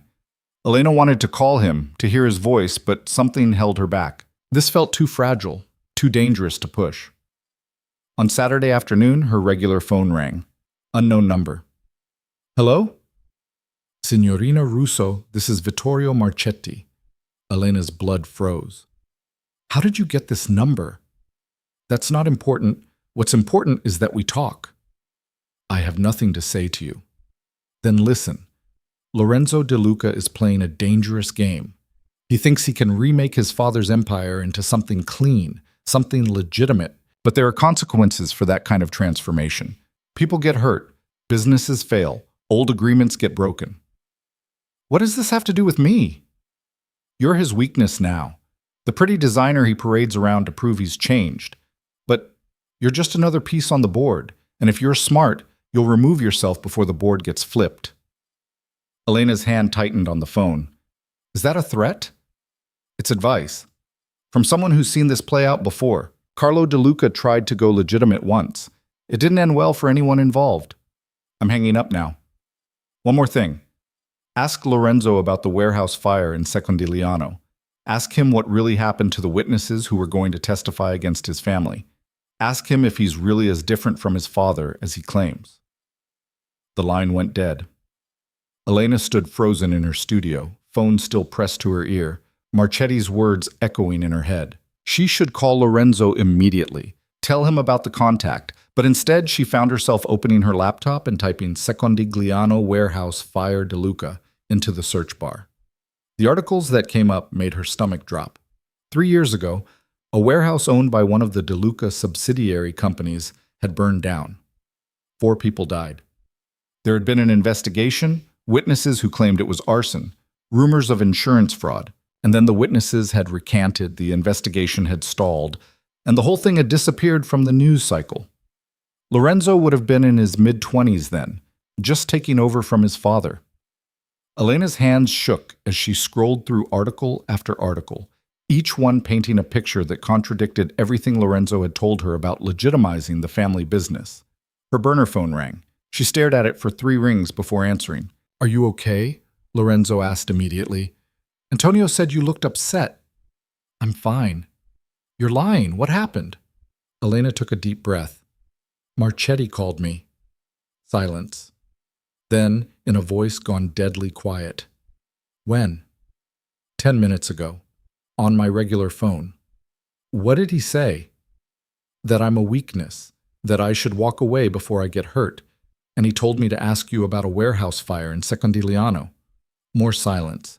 Elena waited, her heart pounding. I'm coming to you, Lorenzo said finally. Stay in the studio. Antonio's outside. Don't open the door for anyone else. Lorenzo? 20 minutes. We'll talk about this in person. He hung up. Elena set down both phones and walked to the window. Outside, Antonio's car idled at the curb, and the street looked normal. People walking, shops closing, Naples doing its chaotic evening routine. But nothing felt normal anymore. She'd known Lorenzo was complicated. She'd known his family history was dark.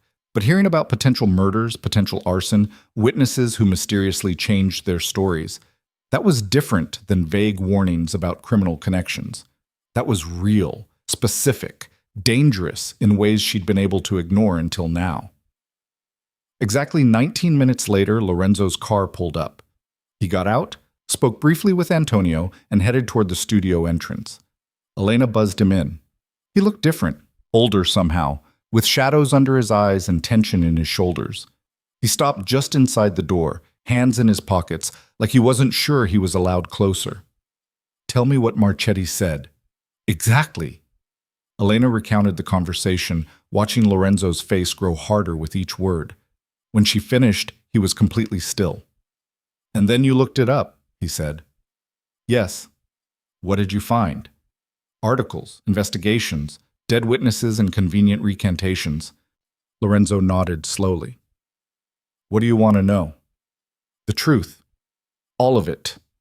He walked to her work table, gripping the edge like it was the only thing holding him up. The warehouse fire was real. 4 people died, and it was arson. Someone was trying to destroy evidence of smuggling operations my father had been running through that facility. Insurance fraud was the cover story, but the real goal was eliminating proof. Who set the fire? I don't know, not for certain. I have suspicions, but no proof. And the witnesses? Lorenzo's jaw tightened. They were threatened. Their families were threatened. I didn't order it, but I didn't stop it either. I was new to running things, still figuring out how to separate myself from my father's methods. And I failed. I let fear win instead of fighting for what was right.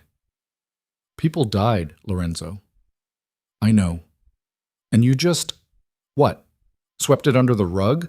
Let whoever did it get away with murder? No. I've spent the last 3 years systematically removing every person who was involved in that operation from positions of power in my organization. Some I fired.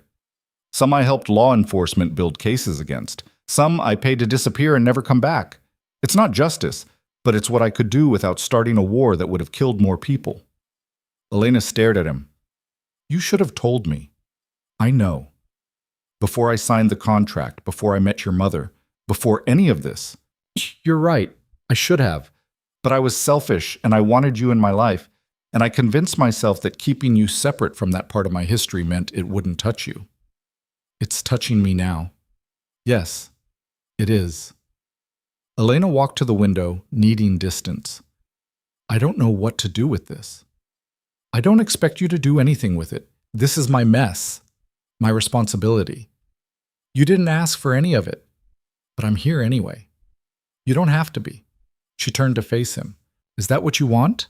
For me to leave? Lorenzo's expression cracked. No, but I want you safe more than I want you here. Those aren't mutually exclusive. In my world, they might be. Elena crossed her arms, trying to hold herself together. Your mother said being with you meant getting hurt. She didn't specify what kind of hurt. There are a lot of kinds. Physical, emotional. The slow erosion of believing the best in people. Take your pick. Is this you trying to push me away? This is me being honest. Finally, completely.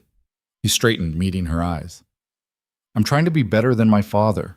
I'm trying to build something legitimate and clean, but I'm also carrying the weight of everything he did, everything I enabled in those first years, and I don't know if that weight ever goes away. Do you want it to? The question seemed to surprise him. What? Do you want the weight to go away? Or is carrying it part of your penance? Lorenzo was quiet for a long moment. I don't know. Then figure it out. Because I can't be with someone who's determined to suffer for past mistakes instead of actually fixing them. I am fixing them. By isolating yourself? By pushing away anyone who cares about you? That's not fixing anything. That's just slow-motion self-destruction. His hands clenched at his sides. What do you want from me, Elena? I want you to fight for this.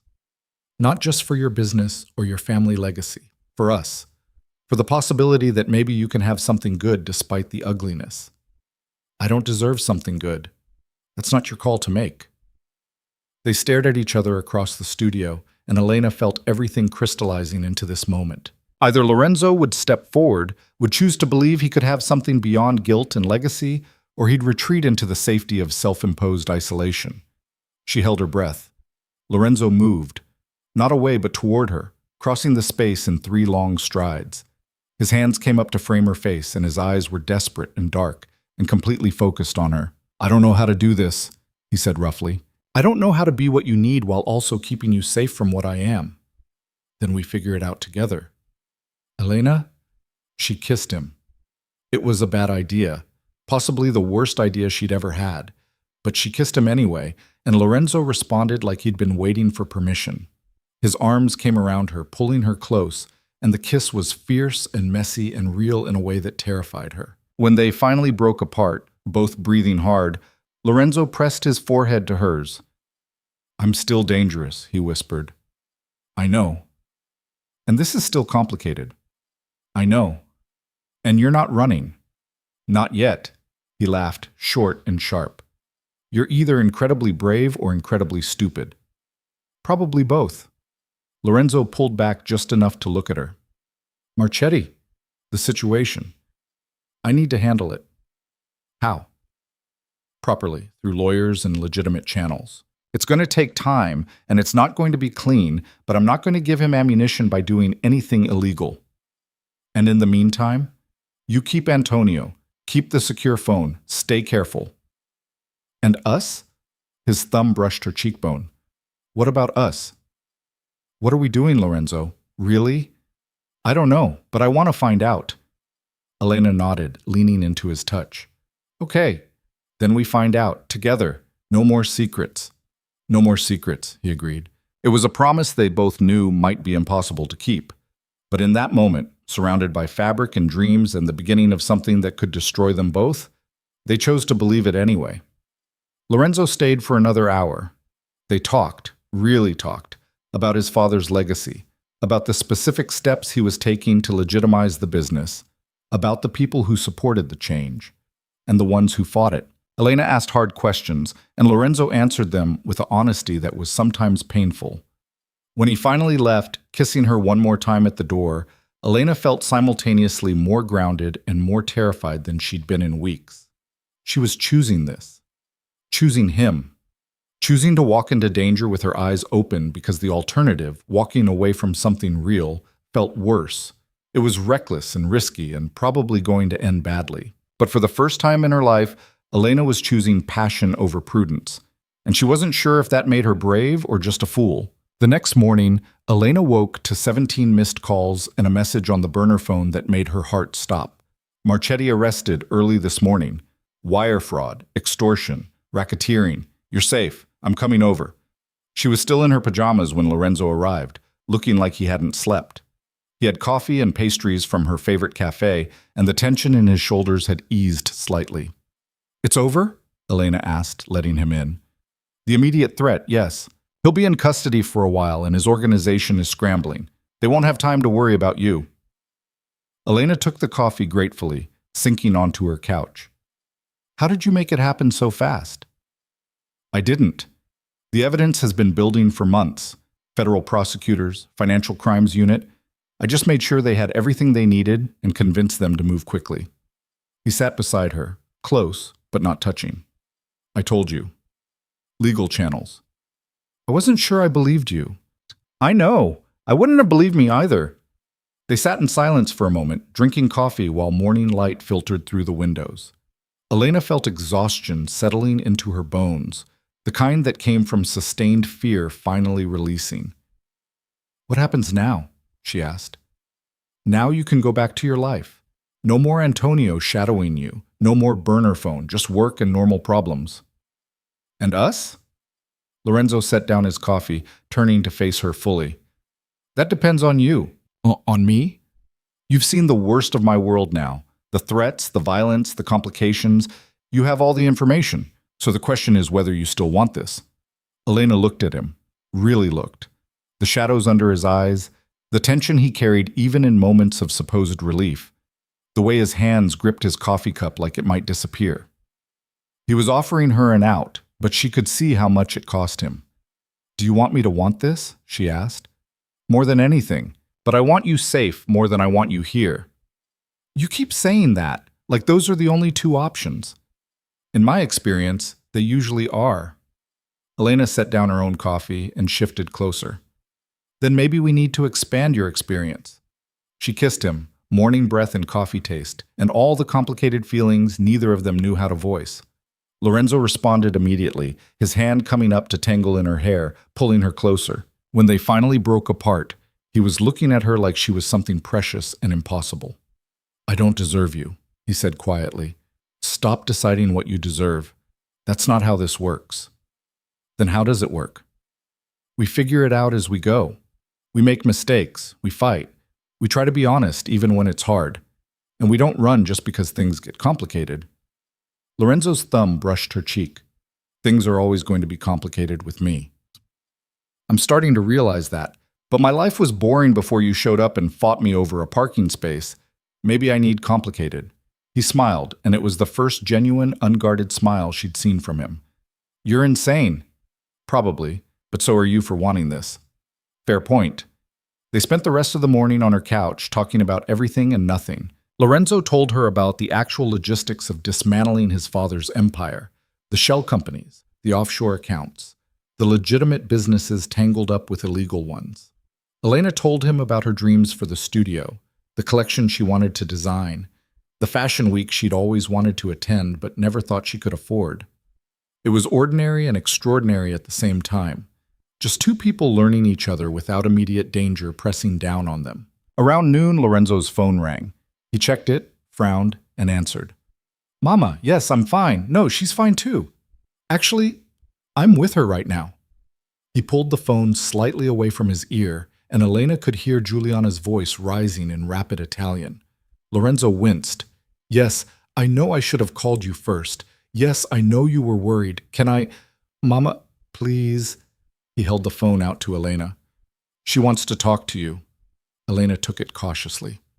"Hello?" "Elena, thank goodness. This stubborn boy of mine didn't tell me about the threats until after everything was resolved. Are you all right?" "I'm fine, Giuliana, really." "And he's been treating you well? Not being too controlling or secretive?" Elena glanced at Lorenzo, who was studying the ceiling like it held answers. "He's trying. We're both trying."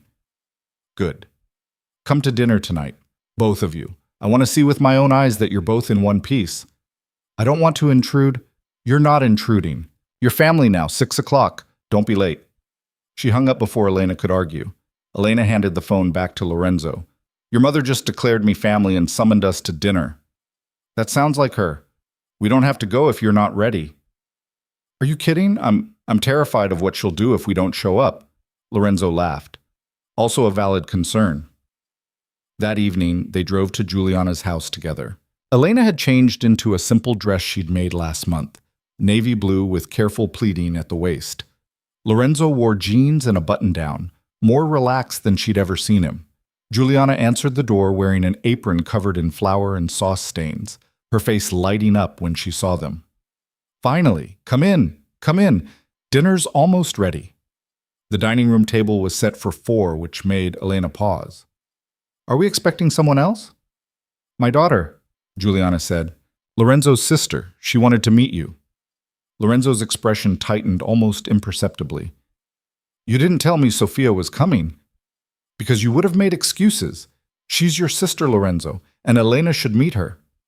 The front door opened, and a woman in her early 20s swept in, all energy and dark eyes that were startlingly similar to Lorenzo's.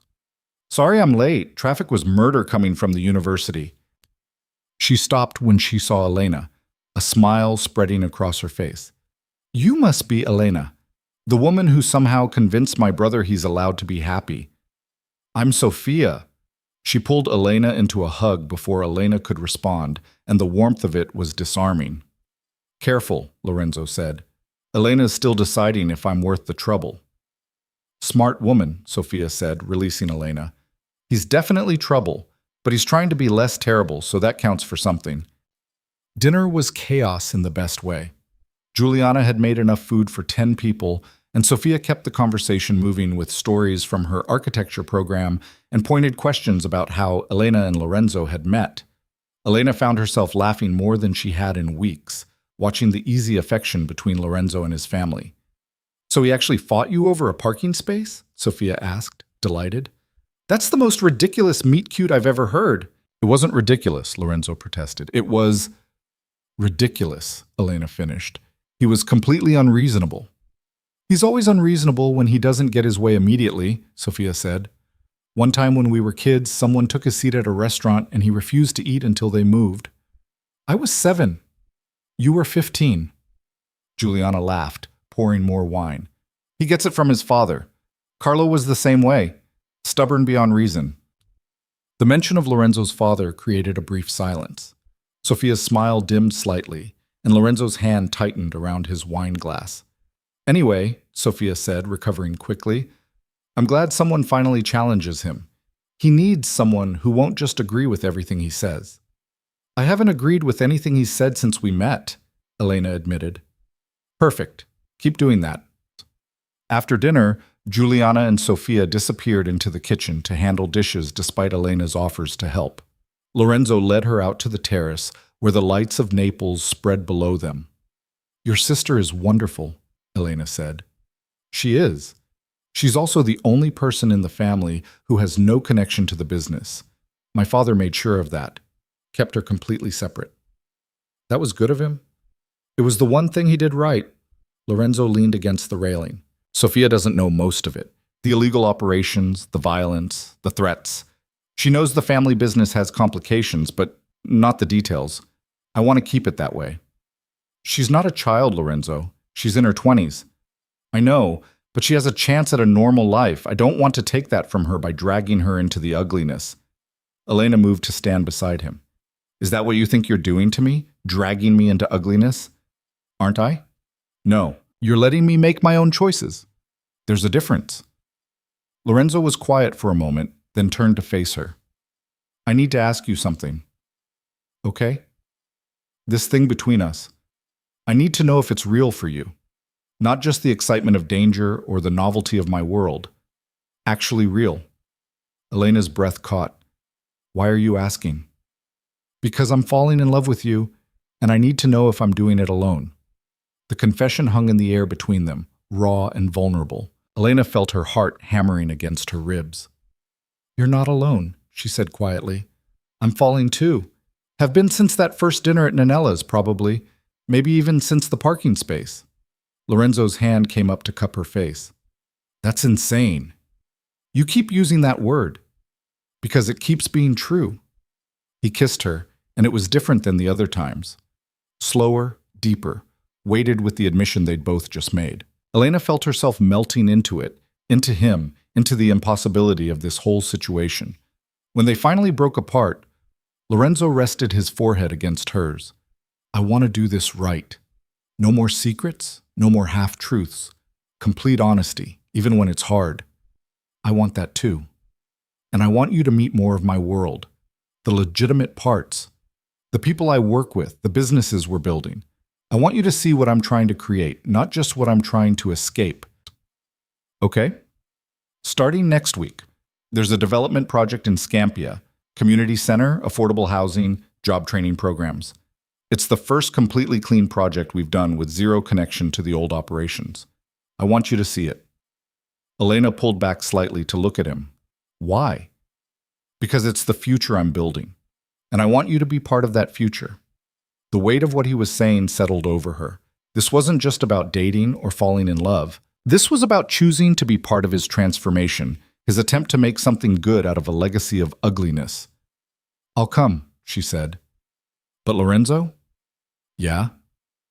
"I need you to understand something. I'm not here to save you or fix you or be the symbol of your redemption. I'm here because I care about you, the actual you, not the better version you're trying to become." His eyes searched her face. "Even with all the damage?" "Especially with all the damage. Because you're not hiding from it or pretending it doesn't exist. You're actively trying to do better, and that matters more than being perfect." Lorenzo pulled her close, wrapping his arms around her. Elena felt his heartbeat against her chest, steady and strong, and let herself believe that maybe this could work. Maybe love was enough if they were both willing to fight for it. "We should go back inside," Lorenzo said eventually, "before Sophia comes looking and makes inappropriate comments about what we're doing out here." "Is that likely?" "Extremely likely." They headed back inside to find Sophia and Juliana in the living room, pretending they hadn't been watching through the window. Sophia's grin was shameless. "So," she said, "are you two officially together now, or are we still pretending this is casual?" "Sophia," Juliana warned. "What? I'm just asking what everyone wants to know." Lorenzo sighed. "We're together." "Happy?" "Delighted." "Elena, welcome to the family. I hope you're prepared for Sunday dinners and my mother's tendency to interfere in everything." "I heard that," Juliana said. "You were meant to." Elena found herself laughing again, and when Lorenzo took her hand, lacing their fingers together, it felt right, natural, like something that had been inevitable from that first argument over a parking space. The following week, Lorenzo picked her up early on Tuesday morning for the trip to Scampia. Elena had heard stories about the neighborhood, poverty, crime, the kind of urban decay that made news headlines. She wasn't sure what to expect. What she found was different than she'd imagined. Yes, there was poverty. Yes, the buildings showed years of neglect. But there was also life, children playing, old women sitting in doorways, street vendors selling produce. And in the middle of it all, a construction site that was slowly becoming something new. Lorenzo introduced her to the project manager, a woman named Alessia, who had grown up in Scampia and now worked in urban development. They walked the site together, Alessia explaining the plans with obvious pride. "Community center on the ground floor," she said, pointing to the skeletal framework. "Daycare, after-school programs, job training.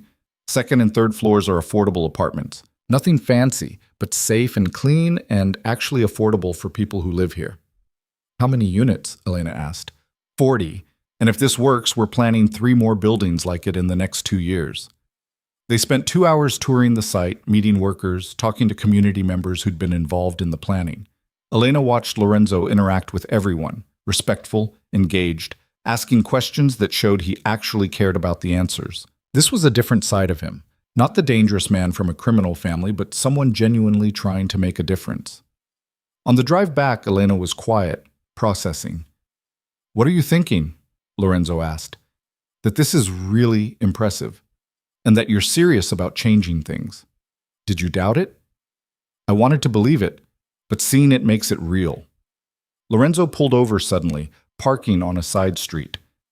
"I need you to understand something. This project, the community center, all of it, it's not just good PR or guilt management. This is me trying to figure out who I am if I'm not just my father's son." "I know." "Do you?" "Because sometimes I'm not sure I know. I wake up some mornings and I have no idea if I'm doing this because it's right or because I'm terrified of becoming him." Elena unbuckled her seatbelt and turned to face him fully. "Can it be both?" "What?" "Can you be doing it because it's right and because you're afraid of becoming him? Do those have to be separate motivations?" Lorenzo stared at her. "I never thought of it that way." Fear of becoming something terrible can be a powerful motivator for being something good. That doesn't make the good any less real. He reached for her hand. "How are you so wise?" "I'm not wise. I'm just not carrying the weight of a legacy I didn't choose. It's easier to see clearly from the outside." "Then stay on the outside. Keep seeing clearly. Keep calling me out when I'm being stupid or self-destructive or too caught up in my own head." "I can do that." Lorenzo brought her hand to his lips, pressing a kiss to her knuckles. "I love you. I know it's fast and probably too soon to say it, but I do. I love you." Elena's breath caught, Hearing it was different than knowing it. I love you too. And you're right. It's probably too soon and definitely too fast, but I don't care. Good. Because I need you to know that this isn't just falling anymore. I've fallen completely, and I have no idea what to do about it except tell you and hope you don't run. I'm not running. Promise? I promise. No running, even when things get hard or complicated or scary. Things are definitely going to get all three of those. I know, but we'll figure it out. They sat there for another moment, hands clasped between them, before Lorenzo finally pulled back onto the road. The rest of the drive was quiet but comfortable, filled with the kind of peace that comes from honesty and vulnerability.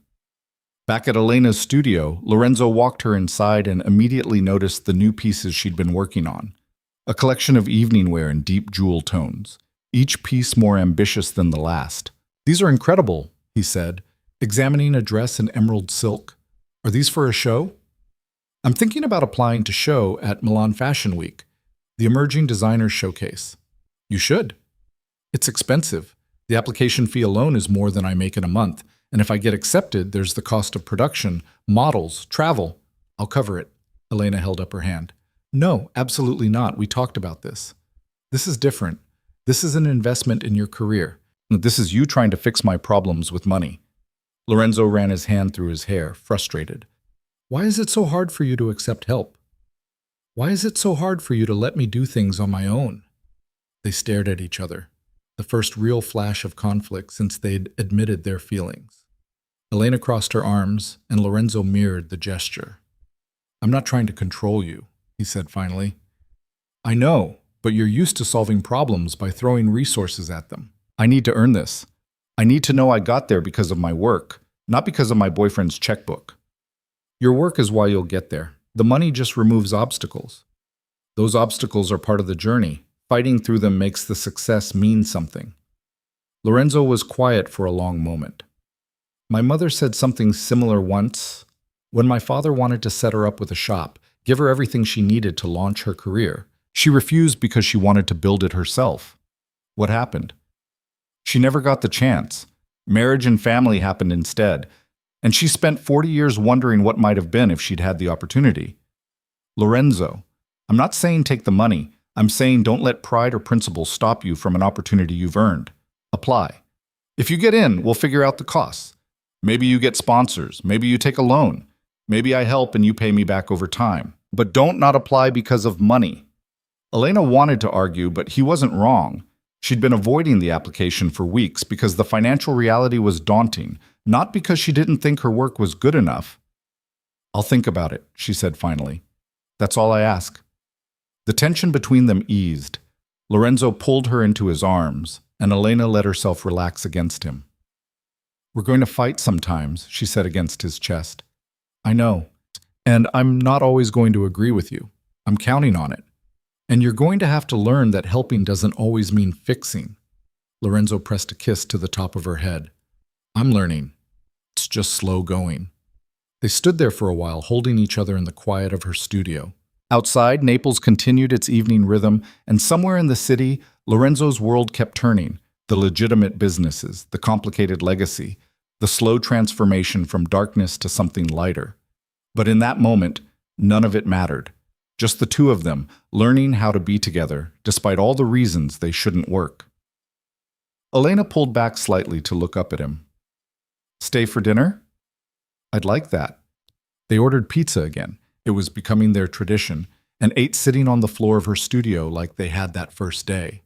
Lorenzo told her about the next phase of the Scampia project, and Elena showed him sketches for her Milan collection. They argued about whether pineapple belonged on pizza and what counted as authentic Neapolitan style. It was normal and domestic and perfect in its imperfection. Around 10, Lorenzo's phone buzzed. He checked it, frowned, and typed a response. "Problem?" Elena asked. "Minor. One of the shipping contracts needs review before tomorrow's meeting. I should probably head home and look at it. Or you could look at it here." Lorenzo glanced up. "Are you sure? I have a couch and terrible coffee. You can work while I finish this hem." He smiled. Terrible coffee sounds perfect. They worked side by side for the next 2 hours.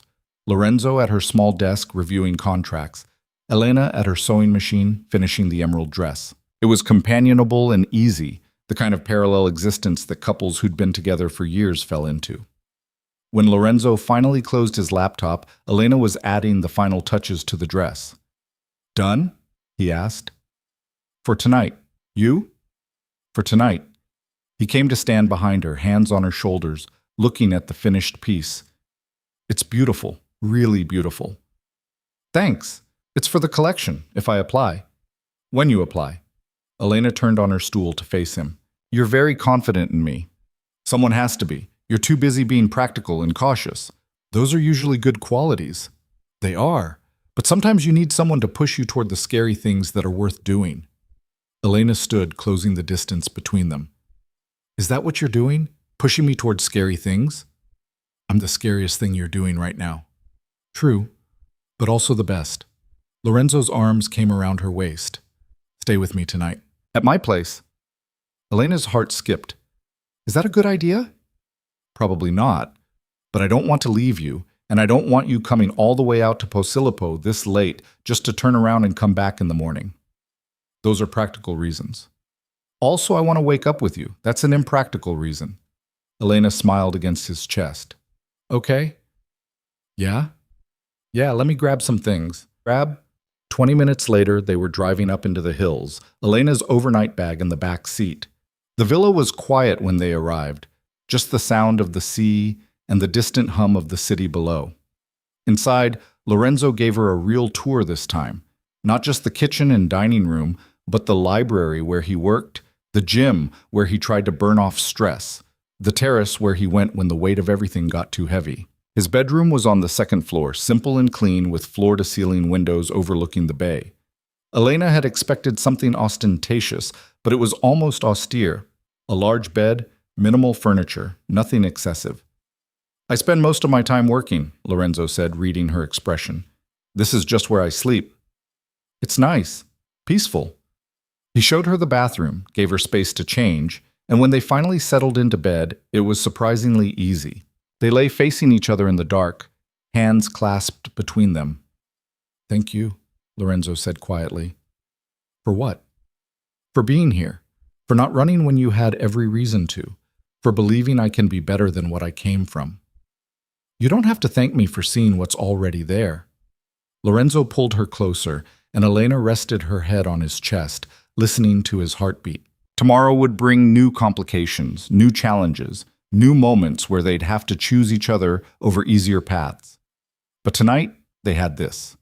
The quiet intimacy of two people learning to trust each other with their whole selves. Elena fell asleep to the sound of Lorenzo's breathing and the distant crash of waves against rocks, feeling safer than she had in months. When she woke in the morning, sunlight was streaming through the windows, and Lorenzo was already up, standing on the terrace with his phone. She watched him for a moment, the tension in his shoulders, the way he ran his hand through his hair, the careful control in his voice, even when discussing something that clearly frustrated him. This was her life now. This complicated, dangerous, extraordinary man and all the weight he carried. Elena got out of bed and wrapped herself in one of his shirts before joining him on the terrace. Lorenzo ended the call when he saw her, a smile replacing the tension on his face. "Morning. Everything okay?" "Just business, nothing urgent." He pulled her into his arms. "How did you sleep?" "Better than I have in weeks." "Good. I was worried my bed might be too firm, or the light might wake you, or—" Elena kissed him to stop the spiral of worry. "It was perfect. You're allowed to stop finding things to fix." "That's going to be hard for me." "I know, but try." They had breakfast on the terrace, coffee and pastries and fresh fruit, while Naples woke up below them. It felt like a small pocket of peace carved out of the chaos, and Elena found herself wanting more mornings exactly like this. "I need to tell you something," Lorenzo said, setting down his coffee. Elena's stomach tightened. "Okay. I want this to be real. Not just dating or seeing where it goes. Actually real. You and me, committed, figuring out how to build a life together despite all the complications." "Lorenzo, I know it's fast. I know we've only known each other a few months. But I also know what I feel, and I'm tired of being careful about it. I love you. I want a future with you, and I need to know if you want that too. Elena's hands shook slightly as she set down her own coffee. What does a future look like in your world? Whatever we make it, it doesn't have to be traditional or follow anyone else's timeline. It just has to be us, choosing each other. Even when that choice is hard, especially when it's hard. Elena looked out at the view, the city where she'd fought for 3 years to build her dreams, the sea that stretched to horizons she'd never explored, the life that was unfolding in ways she'd never imagined. Yes, she said, I want that too. Lorenzo's expression shifted into something Elena had never seen before, pure, unguarded joy. He stood, pulling her up with him, and kissed her like she was the answer to every question he'd ever had. When they finally broke apart, both breathless, Lorenzo kept his forehead pressed to hers. I have something for you, he said, but I need you to understand it's not a proposal. Not yet, it's a promise. He pulled a small box from his pocket. Not the ring box Elena had half expected, but something flatter. Inside was a key on a simple silver chain. It's to the villa, Lorenzo said, so you can come and go as you want. So you always have a place here, with me. Elena's throat went tight. Lorenzo, you don't have to use it. You don't have to move in or change anything about your life. I just want you to know you belong here, that this is yours as much as mine. She took the key, the weight of it feeling like so much more than metal. This is real for you. This is the most real thing in my life. Elena put the chain around her neck, the key settling just above her heart. Then it's real for me too. They stood there on the terrace, holding each other while the city woke around them, and Elena felt the last of her careful walls crumbling. This was it. The moment she stopped protecting herself from the possibility of pain and started reaching for the possibility of everything. It was terrifying and exhilarating and absolutely right. Whatever came next, the challenges, the conflicts, the complications of Lorenzo's world, they'd face it together. Not perfectly, not without fear, but with the kind of fierce commitment that came from choosing love despite every reason to run. Elena had told a mafia boss he couldn't have a parking space. Now she was giving him her heart. And somehow, impossibly, it was the bravest and best decision she'd ever made. The next 3 months unfolded with a rhythm that surprised them both. Elena divided her time between the studio and Lorenzo's villa, the key around her neck becoming as familiar as her own heartbeat. They fought occasionally. About money, about boundaries. About Lorenzo's tendency to solve problems before Elena even knew they existed. But they also learned each other's patterns, the small tells that meant stress or fear, or the kind of vulnerability neither of them was good at showing. Elena submitted her application to Milan Fashion Week in early December. She used her own money, took out a small loan, and refused Lorenzo's repeated offers to help with anything beyond moral support. When the acceptance email arrived 3 weeks later, she called him from the studio, crying too hard to speak coherently. I got in, she finally managed. Lorenzo, I got in.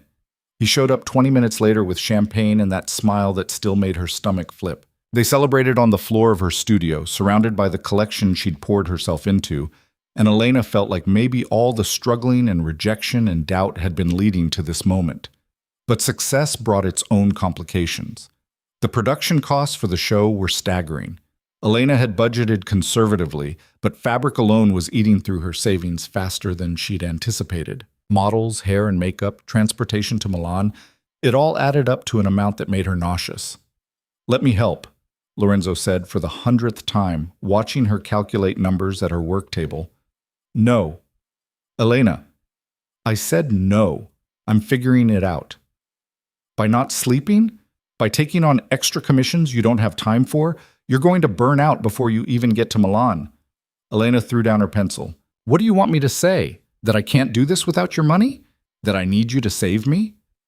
I want you to admit that accepting help doesn't make you weak. It makes you smart. It makes me dependent. On what? On someone who loves you and wants to see you succeed? That's not dependency, Elena. That's partnership. She stood, pacing to the window. Outside, winter rain was turning Naples gray and cold. You don't understand. My whole life I've had to do everything myself. My parents couldn't help. My friends couldn't help. Nobody could help. So I learned not to need it. And now you're asking me to unlearn that, and I don't know if I can. Lorenzo came to stand behind her, not touching but close enough that she could feel his warmth. I'm not asking you to need me. I'm asking you to let me be part of this, to let me share in something that matters to you. Well, why does it matter so much to you? Because watching you create is the most beautiful thing I've ever seen. Because your success is something I can be part of without it being tainted by my family's legacy. Because I love you and I want to help, and you won't let me help with anything else, so let me help with this. Elena turned to face him. If I let you help, I need conditions. Okay? It's a loan, with a payment plan. I pay you back every cent within 2 years. Elena, those are my terms. Take them or leave them. Lorenzo studied her face for a long moment, then nodded. Deal. But I get to come to Milan and watch you succeed. That wasn't part of the negotiation. I'm adding it now. Despite everything, Elena smiled. Fine. You can come to Milan. They drew up a contract that night. Lorenzo insisted, saying if they were doing this formally, they should do it properly. Elena signed her name at the bottom and felt something shift. Not dependence, but the slow, terrifying process of learning to trust someone with her dreams. The weeks leading up to Milan were chaos. Elena worked 18-hour days finishing the collection, making adjustments, obsessing over details that probably no one else would notice. Lorenzo helped where she'd let him, picking up supplies, bringing her food when she forgot to eat, sitting quietly in the studio while she worked so she wasn't alone. Juliana came by twice a week, offering technical advice and the kind of steady presence that kept Elena from spiraling completely. Sophia visited too, bringing coffee and gossip from the university, reminding Elena that there was a world beyond fabric and seams and the terror of putting her work in front of critics. 3 days before they were scheduled to leave for Milan, Lorenzo came to the studio looking grim. What's wrong? Elena asked immediately. Nothing's wrong, but I need to tell you something, and you're not going to like it. Elena set down the dress she'd been steaming. Okay. There's been some interest in your work, from buyers. They've been calling my office asking about you. Why would they call your office? Because people know we're together, and they assume I have influence over your decisions, which I don't, he added quickly. But they're calling anyway. Elena's stomach dropped. Who? 3 boutiques in Rome, a department store buyer from Florence, and a fashion house in Milan that wants to discuss a potential licensing deal. This is because of you, because of your connections and your name. Partly, but also because your work is good, Elena. These people wouldn't waste their time if you weren't talented. Elena walked away from him, hands shaking. I can't do this. Do what? Wonder if every opportunity is real or if it's just people trying to get close to you. Second guess every success. Question whether I earned it. Lorenzo's jaw tightened. So what are you saying? You want me to tell them to back off? Pretend we're not together? Hide our relationship so you can feel like you did it all alone? Maybe. That's bullshit, and you know it. Elena spun to face him. Don't tell me what I know. Then stop acting like loving me means your accomplishments don't count. You designed this collection. You poured yourself into every piece. You got into Milan on your own merit. The fact that some buyers heard about you through my network doesn't change any of that. It taints it. Only if you let it. Lorenzo crossed the space between them. You want to know what my father taught me? That power means nothing if you don't use it. That connections are worthless if you hoard them. I have access to people and resources most designers never get near. Why is it wrong for you to benefit from that? Because I didn't earn it. You earned me. You fought for this relationship every step of the way. You chose to be with me despite all the complications and danger and baggage. So yeah, maybe some doors open because of my name, but you're the one who has to walk through them and prove you belong there. Elena wanted to argue, but the fight was draining out of her. I hate that you're making sense. I hate that you're so stubborn about accepting good things. They stood there, both frustrated and tired, and trying to figure out how to navigate this new complication. Finally, Elena sighed. What do you think I should do? Take the meetings. Listen to the offers. Then decide based on what's best for your career, not what makes you feel like you earned it the hard way. That's reasonable. I have my moments. Elena moved into his arms, letting him hold her while she processed. I'm sorry. for making this harder than it needs to be. You're protecting yourself. I get it, but eventually you're going to have to trust that good things can happen without it being a trap. I'm working on it. I know, so am I. They flew to Milan on a Thursday morning, Elena's collection carefully packed and her nerves frayed to nothing. Lorenzo had booked them a hotel near the venue. Nothing ostentatious, just a clean room with a view of the city. Elena spent the evening doing final checks while Lorenzo answered emails and pretended he wasn't watching her with concern. The night before the show, Elena couldn't sleep. She lay in bed staring at the ceiling while Lorenzo breathed evenly beside her. "I can hear you thinking," he said without opening his eyes. "I thought you were asleep." "I was trying. Your anxiety is loud." He rolled toward her. "Talk to me. What if it's terrible? What if everyone hates it? What if I get up there and realize I'm not good enough?" "Then you learn from it and do better next time. But that's not going to happen because your work is exceptional." "You have to say that. You're sleeping with me." "I'd say it even if I wasn't. I said it before we were together, remember? At your studio, the first time I saw your designs." Elena turned to face him. "What if this is the peak? What if I never do anything better than this collection?" "Then you'll have peaked higher than most people ever dream of reaching. But also, you're 26. You have decades to keep creating and growing." "I'm scared." "I know, be scared, but do it anyway." She kissed him, grateful and terrified and trying to believe him. Lorenzo pulled her close, and they lay tangled together until Elena finally drifted into restless sleep. The show was at 3 in the afternoon.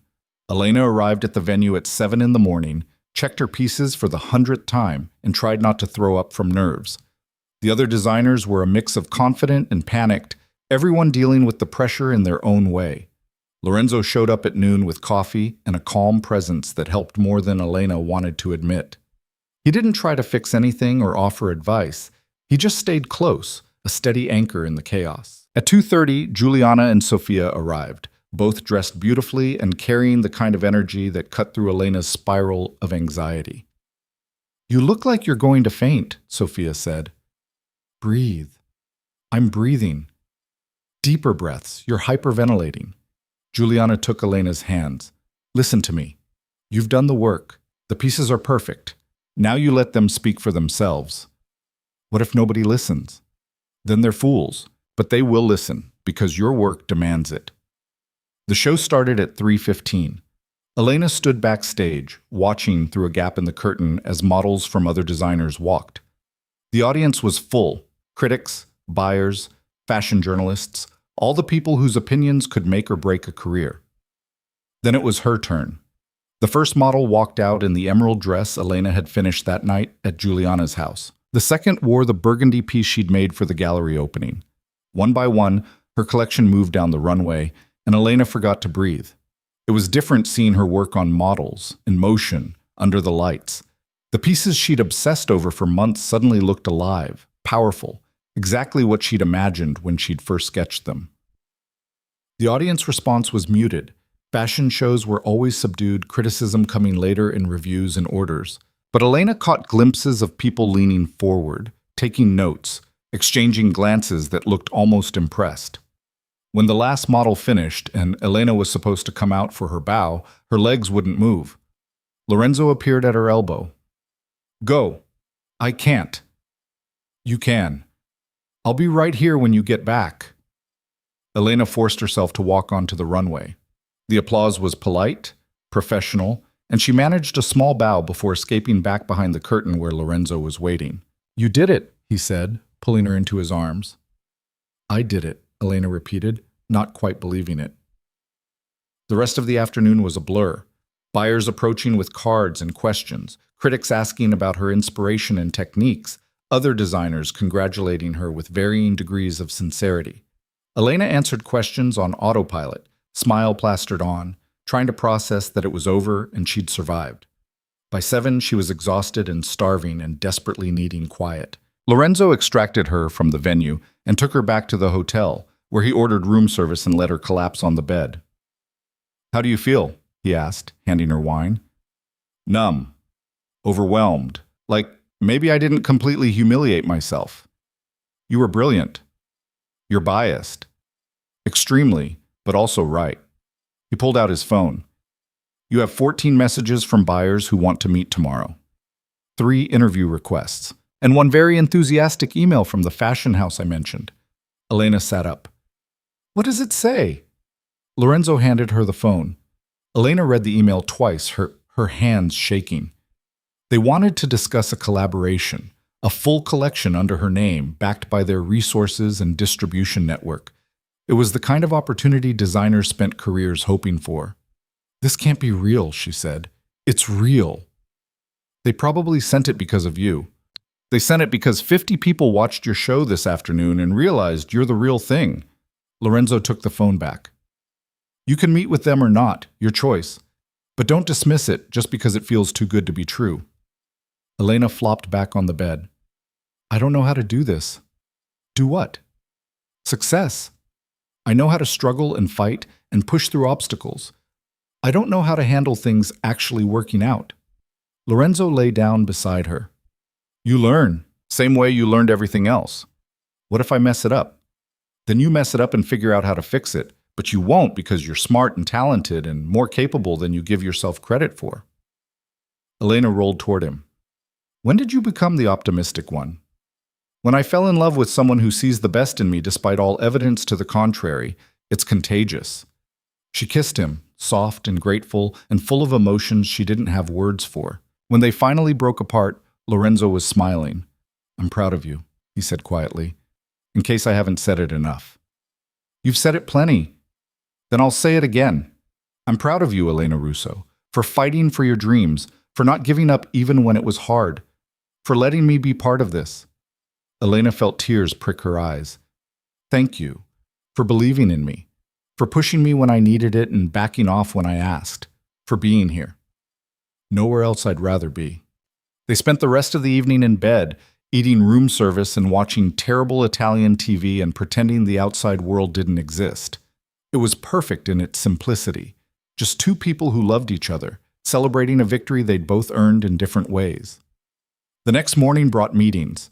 Elena talked to buyers, negotiated with boutiques, and sat down with the representatives from the fashion house. They offered her everything: funding for a full collection, production support, distribution to high-end retailers across Europe. All she had to do was sign. What do you think? Elena asked Lorenzo over lunch. I think it's an incredible opportunity, but it's also a big commitment. You'd be partnering with a major house, which means some loss of creative control. They said I'd have full design authority. They say that now, but companies like this have expectations, target demographics, profit margins to hit. It might not be as free as you hope. Elena pushed food around her plate. So you think I shouldn't do it? I think you should do whatever feels right for you. If you want the backing of a major house, take it. If you want to build your own label independently, do that. There's no wrong answer. That's not helpful. I'm trying not to influence your decision. Since when? Lorenzo smiled. Since I realized you resent it when I do. Elena reached across the table for his hand. I need your opinion. Your real opinion. My real opinion is that you're capable of building something extraordinary on your own. You don't need their resources or their name, but you could use them to get where you're going faster, and there's nothing wrong with that either. So basically you're saying I should trust my gut. Basically, yes. Elena sat back, thinking. The safe choice was the fashion house. Guaranteed funding, established distribution, a clear path forward. The risky choice was staying independent, maintaining complete control, but facing all the financial uncertainty that came with it. She thought about the last 3 years, the rejections and struggles and nights she'd wanted to quit. She'd survived all of it by being smart and stubborn and willing to fight for what mattered. This was what mattered. I'm turning them down, she said. Lorenzo's eyebrows rose. Yeah? Yeah, I want to build this myself, my label, my terms, my timeline. It'll be harder and slower, but it'll be mine. You're sure? I'm terrified, but yes, I'm sure. Lorenzo squeezed her hand. Then I'll support you, whatever you need. Even if I fail? You won't fail. But even if you do, I'll be here. Elena felt something settle in her chest, not certainty, but confidence in her ability to handle whatever came next. She'd chosen the hard path, but it was her path, and that made all the difference. They flew back to Naples the next day. Elena's head full of plans and possibilities. The orders from boutiques would keep her busy for months, and she had ideas for expanding the studio, hiring an assistant, building slowly and sustainably. Lorenzo supported it all without trying to take over, offering advice when she asked and stepping back when she didn't. They were learning the rhythm of partnership, the give and take of supporting each other without losing themselves. 2 months after Milan, on a Sunday evening at Giuliana's house for dinner, Lorenzo pulled Elena aside. "Walk with me," he said. They went out to the garden, where early spring was starting to show in green shoots and flowering trees. Naples spread below them, chaotic and beautiful and home. "I need to tell you something," Lorenzo said. Elena's heart skipped. "Okay." "The legitimizing, the transformation of my father's business. It's working. We've divested from everything questionable, brought in outside auditors, started partnerships with regulatory agencies. As of last week, every DeLuca enterprise is completely legal." Elena stared at him. "Lorenzo, that's incredible." "It took 3 years and more money than I want to think about. But it's done. I'm done carrying that weight. How do you feel?" "Lighter? Scared? Like I don't know who I am if I'm not fighting to be better than my father." Elena took his hands. "You're Lorenzo. You're the man who fought for what was right even when it was hard, who built community centers and affordable housing, who learned to cook ossobuco and argue about pizza toppings. That's who you are." "And who are you?" "I'm Elena. The woman who told a mafia boss he couldn't have a parking space and somehow ended up falling in love with him." Lorenzo smiled. "That was pretty stupid of you. Terrible decision-making on my part. Want to make another terrible decision with me?" Elena's breath caught. "What kind of decision?" Lorenzo reached into his pocket and pulled out a small box. Not the key from months ago, but an actual ring box. Elena's heart started hammering. "I know it's fast," Lorenzo said. "I know we've only been together for 8 months, but I also know that I want to spend the rest of my life with you. I want to watch you build your empire and argue with you about accepting help and wake up next to you for the next 50 years. He opened the box. Inside was a ring, simple, elegant, a single stone that caught the light. "Marry me, Elena. Not because it makes sense or because it's the practical thing. Marry me because you love me and I love you, and we're better together than apart." Elena's vision blurred with tears. "We're going to fight. Constantly. And I'm going to be stubborn about accepting help." "I know. And your world is always going to be complicated." "Probably. And I'm terrified that I'll wake up one day and realize I made a mistake." Lorenzo's expression shifted into something vulnerable. "Is that a no?" "That's a yes, you idiot. I'm terrified and it's too fast and completely insane, but yes. I'll marry you." Lorenzo's whole face transformed. He pulled her into his arms, lifting her off the ground, and when he set her down to kiss her, Elena felt like she was flying. The ring fit perfectly. Of course it did. Lorenzo had probably measured her finger while she slept or asked Giuliana or done something equally calculating and sweet. They went back inside to tell his family, and Giuliana cried while Sophia whooped and pulled out a bottle of expensive champagne she claimed she'd been saving for exactly this occasion. "I knew it," Sophia said, hugging Elena. "From the parking space story, I knew you two were going to end up together." "That's revisionist history," Lorenzo protested. "It's sister intuition, much more reliable than your actual planning." They celebrated late into the night, and when Lorenzo finally drove Elena home, she couldn't stop looking at the ring on her finger. "What are you thinking?" Lorenzo asked. "That this is crazy. That we barely know each other. That I'm supposed to be practical and careful, and this is neither of those things." "Having regrets already?" "No, that's the crazy part. I'm not. I should be, but I'm not." Lorenzo pulled up outside her building and turned to face her. "You know what I think?" "What?" "I think sometimes the best decisions are the ones that don't make logical sense. The ones you make with your heart instead of your head." "That's not very DeLuca of you." "You're turning me soft." Elena kissed him. "Good. You needed softening." They set a date for 6 months out, long enough to plan properly, short enough that they didn't lose momentum. Elena threw herself into wedding planning with the same intensity she brought to everything, driving Lorenzo and both their families slightly crazy with details and contingencies. The studio flourished. Elena hired an assistant, a recent graduate named Marta, who had talent and hustle, and reminded Elena of herself at that age. Orders kept coming, and Elena was finally making enough money to pay Lorenzo back ahead of schedule. "You don't have to do this so fast," Lorenzo said when she handed him the third payment. "Yes, I do. We agreed on 2 years. I'm aiming for 18 months. "Elena, don't. This matters to me. Let me do it." He didn't argue. He was learning when to push and when to let her have her victories on her own terms. 3 months before the wedding, Elena got a call from a journalist at a major fashion magazine. They wanted to do a feature on emerging designers, and Elena's name had come up repeatedly in their research. The interview was scheduled for a Wednesday afternoon at the studio. Elena prepared obsessively, cleaning the space and organizing her samples and trying to anticipate questions. The journalist was a woman in her 40s named Carlotta, sharp-eyed and observant. She asked good questions about Elena's process and inspiration, her journey from struggling designer to Milan's success story. Then she asked about Lorenzo. "Your fiancé is Lorenzo De Luca, from the De Luca family. How has that connection influenced your career?" Elena had known this question was coming, but it still made her stomach clench.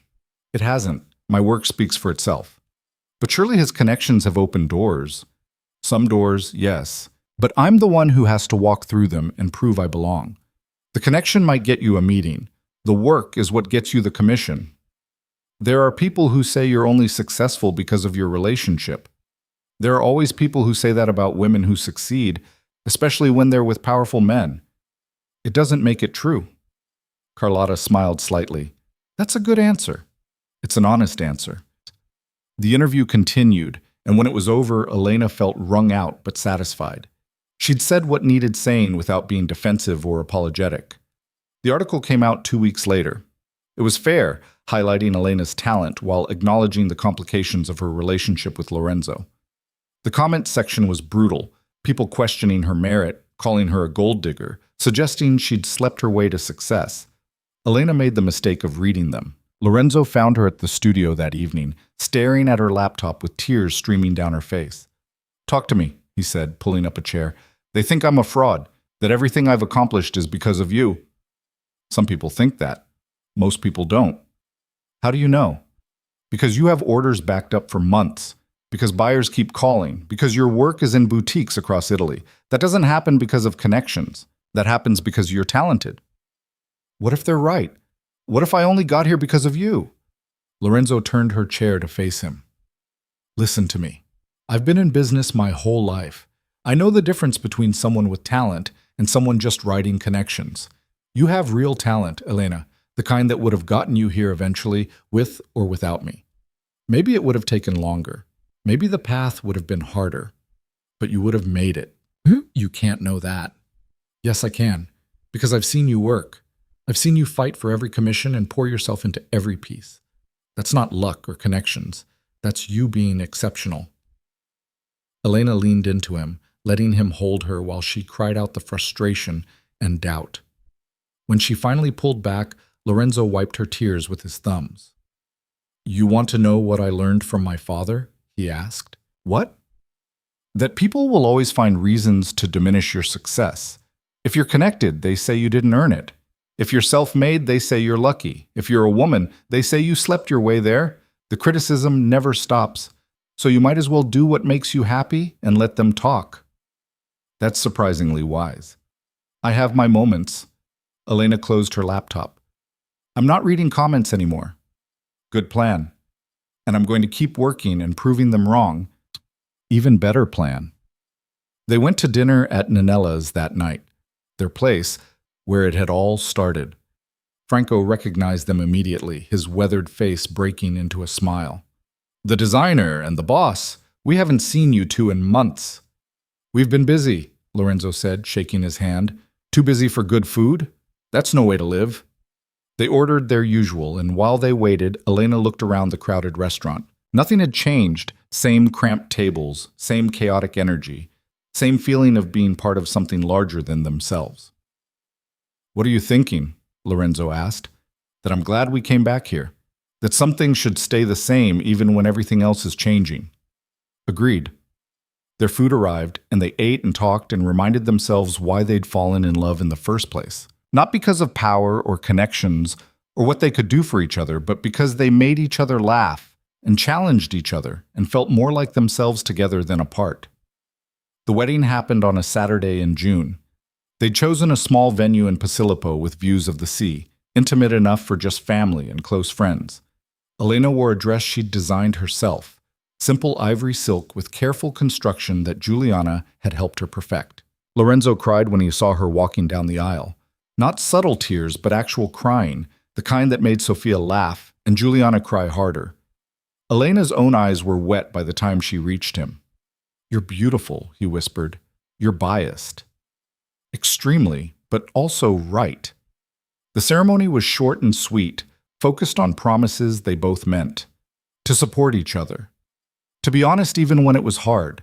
To choose each other every day despite all the reasons it might be easier not to. When the officiant pronounced them married, Lorenzo kissed her like he'd been waiting his whole life for permission. The small crowd erupted in applause, and Elena felt something settle deep in her chest. This was her life now. This complicated, beautiful, imperfect life with a man who'd fought his way out of darkness to find light. The reception was loud and joyful, full of dancing and toasts and the kind of celebration that comes from people who genuinely care about each other. Juliana gave a speech about Elena reminding her of herself at that age, and Sophia told embarrassing stories about Lorenzo that made everyone laugh. When it was Lorenzo's turn to speak, he pulled Elena close and addressed the room. "Most of you know how we met. We fought over a parking space, and Elena told me no, and that word, that simple word, changed my life. Because it made me realize I wanted to be around someone who saw me as just a person, not a name or a legacy or something to be afraid of. Elena saw me, the real me. And she chose me anyway, which is either the bravest or stupidest decision she's ever made." "Definitely stupidest," Elena interjected, and everyone laughed. "Probably," Lorenzo agreed, "but I'm grateful for it every single day. For her stubbornness and her talent and her willingness to call me out when I'm being an idiot. I don't know what I did to deserve her, but I'm going to spend the rest of my life trying to be worthy of that choice." He raised his glass. "To Elena, to partnership, to building something beautiful out of unexpected beginnings." Everyone drank, and Elena felt tears streaming down her face again. Lorenzo wiped them away, smiling. "Happy tears?" he asked. "The happiest." They danced until late, Elena's feet aching in her beautiful shoes and her face hurting from smiling. When they finally left for their honeymoon in the early hours of morning, the sky was just starting to lighten over the bay. They'd chosen Greece, a quiet island where nobody knew them and they could just be two people in love. They spent 2 weeks swimming and eating and making love and talking about the future they were building together. Elena told Lorenzo about her dreams of opening a flagship store, maybe in Milan or Paris. Lorenzo told her about the foundation he wanted to start, funding education and job training in Naples' poorest neighborhoods. They made plans and argued about details and fell even more in love with the versions of themselves they were becoming. On their last night, they sat on the beach watching the sunset, Elena's head on Lorenzo's shoulder. "Do you ever miss it?" she asked. "Your father's empire, the power." "Sometimes," Lorenzo admitted, "the certainty of it, the clear roles. But then I think about who I was becoming when I had all that power, and I don't miss it at all." "Who were you becoming?" "Someone hard. Someone who solved problems with threats instead of conversation. Someone my mother was afraid of, even though she never said it." "And now?" "Now I'm someone trying to build instead of destroy. Someone who believes good things are possible. Someone who got incredibly lucky over a parking space dispute." Elena laughed. "That is pretty lucky." "The luckiest." They flew back to Naples at the end of June, tanned and rested and ready to face whatever came next. Elena dove back into work with renewed energy, and Lorenzo launched his foundation with the kind of quiet determination that was getting real results. The first year of marriage was an adjustment. They fought about dishes and schedules and whose turn it was to deal with various family dramas. But they also learned each other's rhythms, the small compromises that made living together work, the ways to support each other through stress and doubt. Elena's business grew steadily. She opened a small showroom in the Chiaya district, hired 2 more assistants, and started doing custom bridal wear.